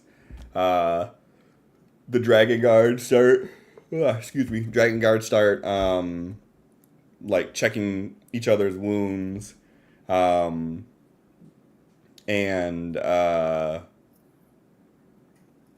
then after 30 seconds, 45 seconds of nothing going on. One of those turns, I would have healed myself some Okay. since the rage dropped. Yeah. They end up thanking you guys, and they start heading out, and they're like, if you Make sure you have those on watch. Keep an eye out. That may come back. The other one may come back. I'll make sure that they know. Thank you all for your help. Of course, it's what we do. All right, and they head their own ways and leave the three of you there in the middle of this yard of sand. I'm gonna hand Thrain my healing elixir.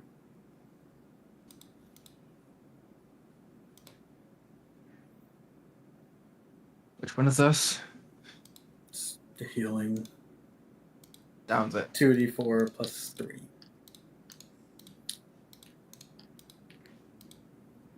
That's 11. Oh, is it just? Oh yeah, it's full 11, isn't it? I mean, unless you want to roll it, you're more than welcome to. He chugged it like. Just grabbed the water bottle, didn't sip it, just squished it above his mouth. Most of it went in, maybe. Like a goalie Shatters. drinking Gatorade, just shot it. That's so hard to do. It's so hard to line that up perfectly. That's glass. How did you do that? It's a need to know basis, and you don't need to know. Right. Accidentally knocks it into a 2, shatters it. Damn it. I hope you didn't need the file back. You just Desmond gets a make boner, them- like, I can fix that. He gets the idea for them in squeezy bottles. I can build bigger, better teeth. I could. Well, that I was a great fight. I really Robert should get Rodriguez, back. Hope he's well. Yeah, I really should get back.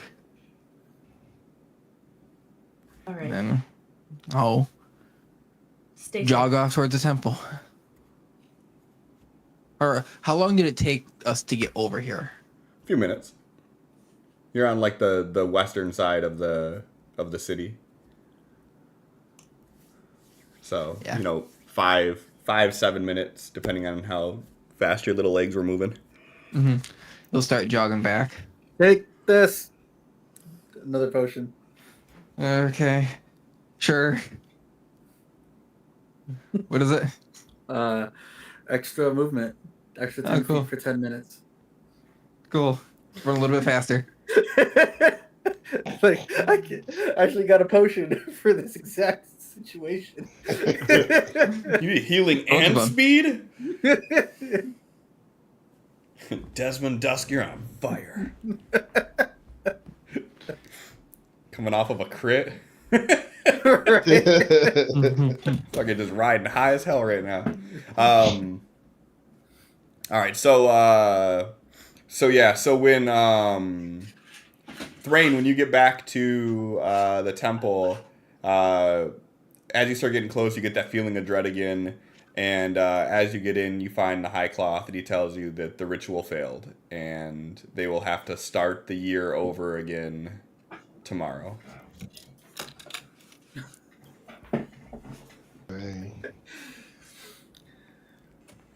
He puts his hand on your shoulder, and he's like, I told you before, it's not an easy spell. We're short-manned right now, so it's not your fault. And I'd rather it fail on day 2 than on day 92. Short man. Yeah. Yeah. Damn it, John. It is lesser of two evils. He kind of like squeezes like firmly on your shoulder, and he's like, I need you focused tomorrow, though.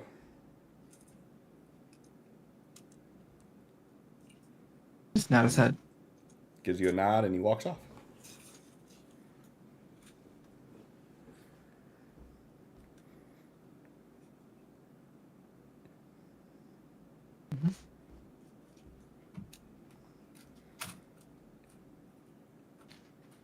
Stand there. I'm guessing in the actual chapel part of the temple. Hmm? Just stand there for a minute. Looking That at the is- area. It's an uncomfortable minute. Not only Yeah. just thinking about Yeah. what happened, but also that feeling of dread just like dwelling up inside of you. The feeling of dread. Speaking of that, anybody else plan on watching that Mike Tyson recap? It's, John's actively watching. it's next. The feeling of dread. It's full, very dreadful. That's kind of the point of him lingering here. Is because he knows that he was part of the reason why it failed. He was the reason of look it at- failed. Mm-hmm. Dang. Mm-hmm. And it's pretty much a punishment for himself. It's the, hey, you like this? No? Well, stop fucking up.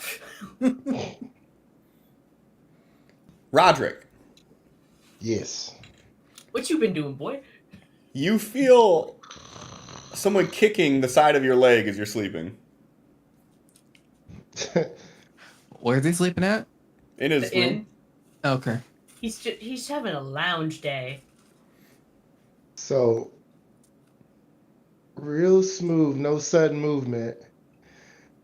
Just from underneath this makeshift hammock that he's made, gun just kind of goes up towards his feet. You The other reach to gun. where the gun was at, and all that's there is a coin. Reaches for his other gun. It's there. Tips his hat up. And you see someone standing there in front of you with their arms crossed, just looking at you. Oh, hey, buddy. I got us a lead. But it's in Sea Cool. Bluff. Cool. What are we talking about?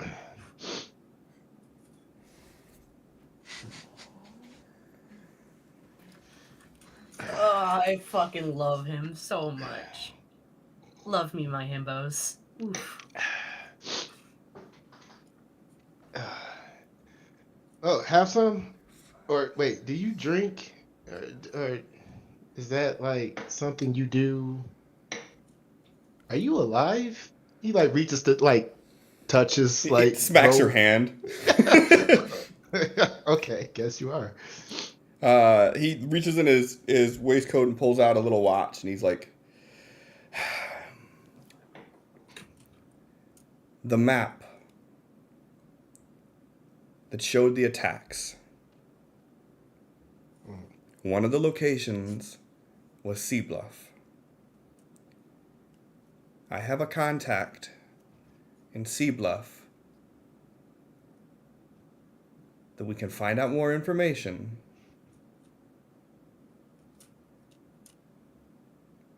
But I have to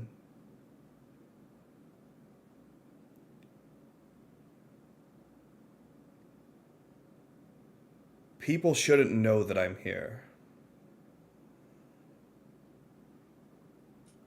Right. You were saying that before. Like, yeah, if people found out. Are you like famous or something? Like, if somebody like, if I just threw your name out there, like people would just know who you are or something. Like, are you like a famous bard or something? Like, how would some people Something know like you? that. Ah, you know, Nell plays some music. You guys could maybe do like a jam session or something. That's very interesting. So we need to get moving. Looks at the stopwatch. Now. Right, right now. Like right now. All right. Um,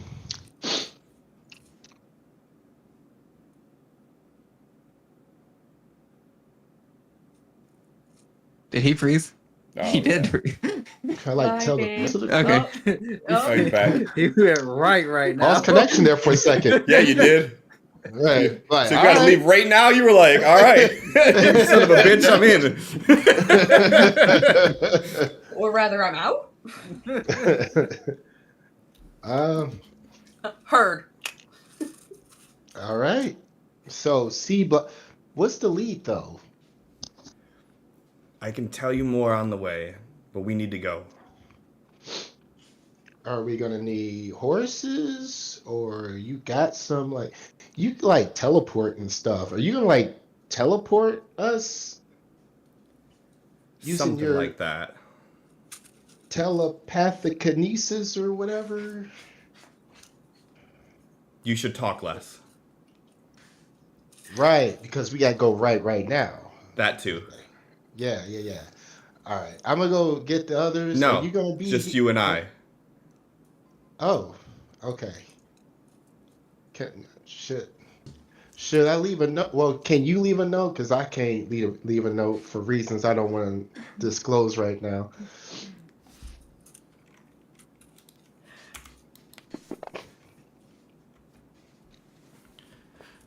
He sighs. Do you have paper?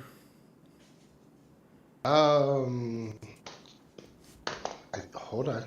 I think somewhere around he's rummaging through his stuff. I mean, it's an inn. They probably have like a little desk with a scrap paper and a pen. They usually do in hotels.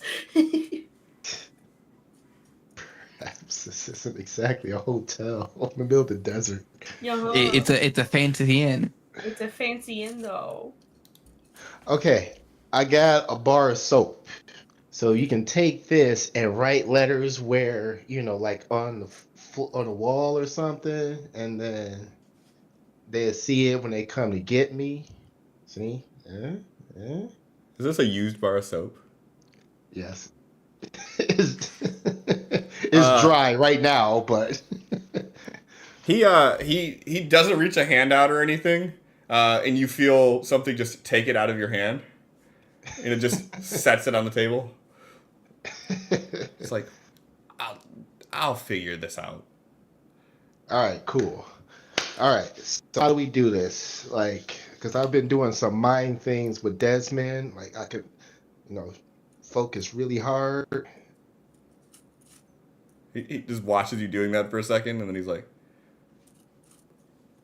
or maybe we just don't tell him, and you and I go.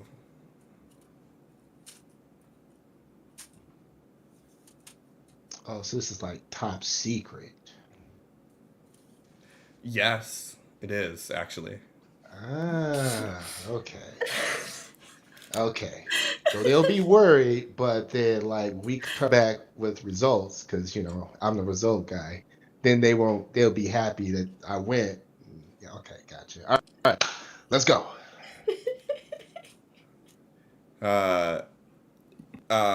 He he's like looking at you, and he's like waiting for you to get up, and all of a sudden you just see he turns into that little old lady again. Like there's no ceremony to how he does it. There's no hand gesture. There's no nothing. Just turns into the little old lady in front of you. Oh shit! I didn't mean to do. That's my bad. I was thinking and my thoughts straight, and now you're a little old lady. Oh, I'll be out front. Okay. All right. Walks out. He gets up. All right. How to change him back? Fuck. Thinking, ooh, can I make him to a dragon? That'd be sweet. He's just muttering to himself as he's walking out. You see this piece of paper fly through the air, and you feel a hand press against your chest where the paper is. And there's words on it.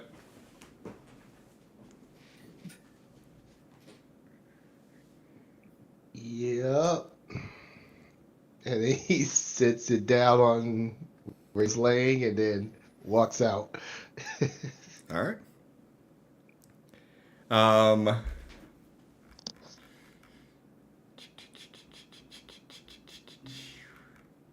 How big of a dick do I want to be? Do I only let John know? Massive schlonger. Perfect. Okay. All right. Then, Roderick, you head out. You see the little old lady standing there looking very impatient outside of the Obsidian Boot. And when she sees you, she turns towards the northern gate and she just starts walking. And as you follow her out the gate, that's where we'll end it at for the night. And then, John, I will tell you what Roderick finds out, and no one else will know. And then And then Roderick you have to rely can on relay that. Roderick relaying the messages. Mm-hmm. Exactly. I actually love that all idea. locked up here. That's why I was like, you gotta be an absolute schlonger. He's the only one who gets to know because it's gotta be a genuine what the fuck is he trying to tell us moment. John, I didn't know you'd be so great at playing a moron. Like it comes natural or something. Like, how do you do it? You stay in character so well. Dang. All right. So, do we have next week? Next What's next? The 29th. 22nd. Or 22nd. no, 22nd. Yeah, sorry. 22nd, yes. 29th, no. Okay. No after Thanksgiving. No Black Friday. Yeah, what's going on the 29th? We'll be in New Hampshire. So, yeah. And Axe throwing with my family, stuff like that, you know. that Yeah. day, fucking night. Right? Okay. We won't have computers to play on, so unless y'all are gonna do all the rolling, They take- John and I just They take boxes. Computers fit in boxes. Monitors fit in boxes. No, not with my dad's internet. I'm gonna be completely honest. I'm gonna put it on that. Not with my dad's fucking internet. That shit sucked. How much speed Holy is your shit. mobile hotspot? Looks at you in sin. Shut up. And then that means we're gonna miss 2 weeks in a row. Because Yep. I mean, isn't the 6th carps? Mhm. Not that I'm going. John, What's up? you going the 6th? To Carps. I've already decided I'm yep. not, so. Yeah. Okay. Ooh. Megan I guest mean- star in Isles of Etheria. That I was gonna the say- episode Depending episode on after. how next week goes, we could justify doing a game without John if Roderick's not there. True. So Very technically, true. or we could just do 2 weeks in a row of Isles with Theory. That works for me too. But we'll figure Which that is out tomorrow. Yeah, Isles is also tomorrow. Isn't it? You gotta talk to the DM. That's not me. Oh, speaking of something that is you, did you update the character sheets for Isles of Etheria? Because we got ASIs. I did not. I might. Maybe. We'll see. All right, we are going to raid out to Behold Roleplay, longtime friends of the show. So thanks for hanging out. Have a great weekend, and we'll see you next week. Bye.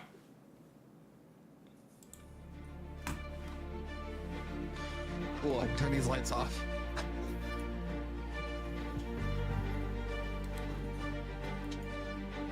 So bright. John, this is a rough one for you, huh? So this was a rough one for you.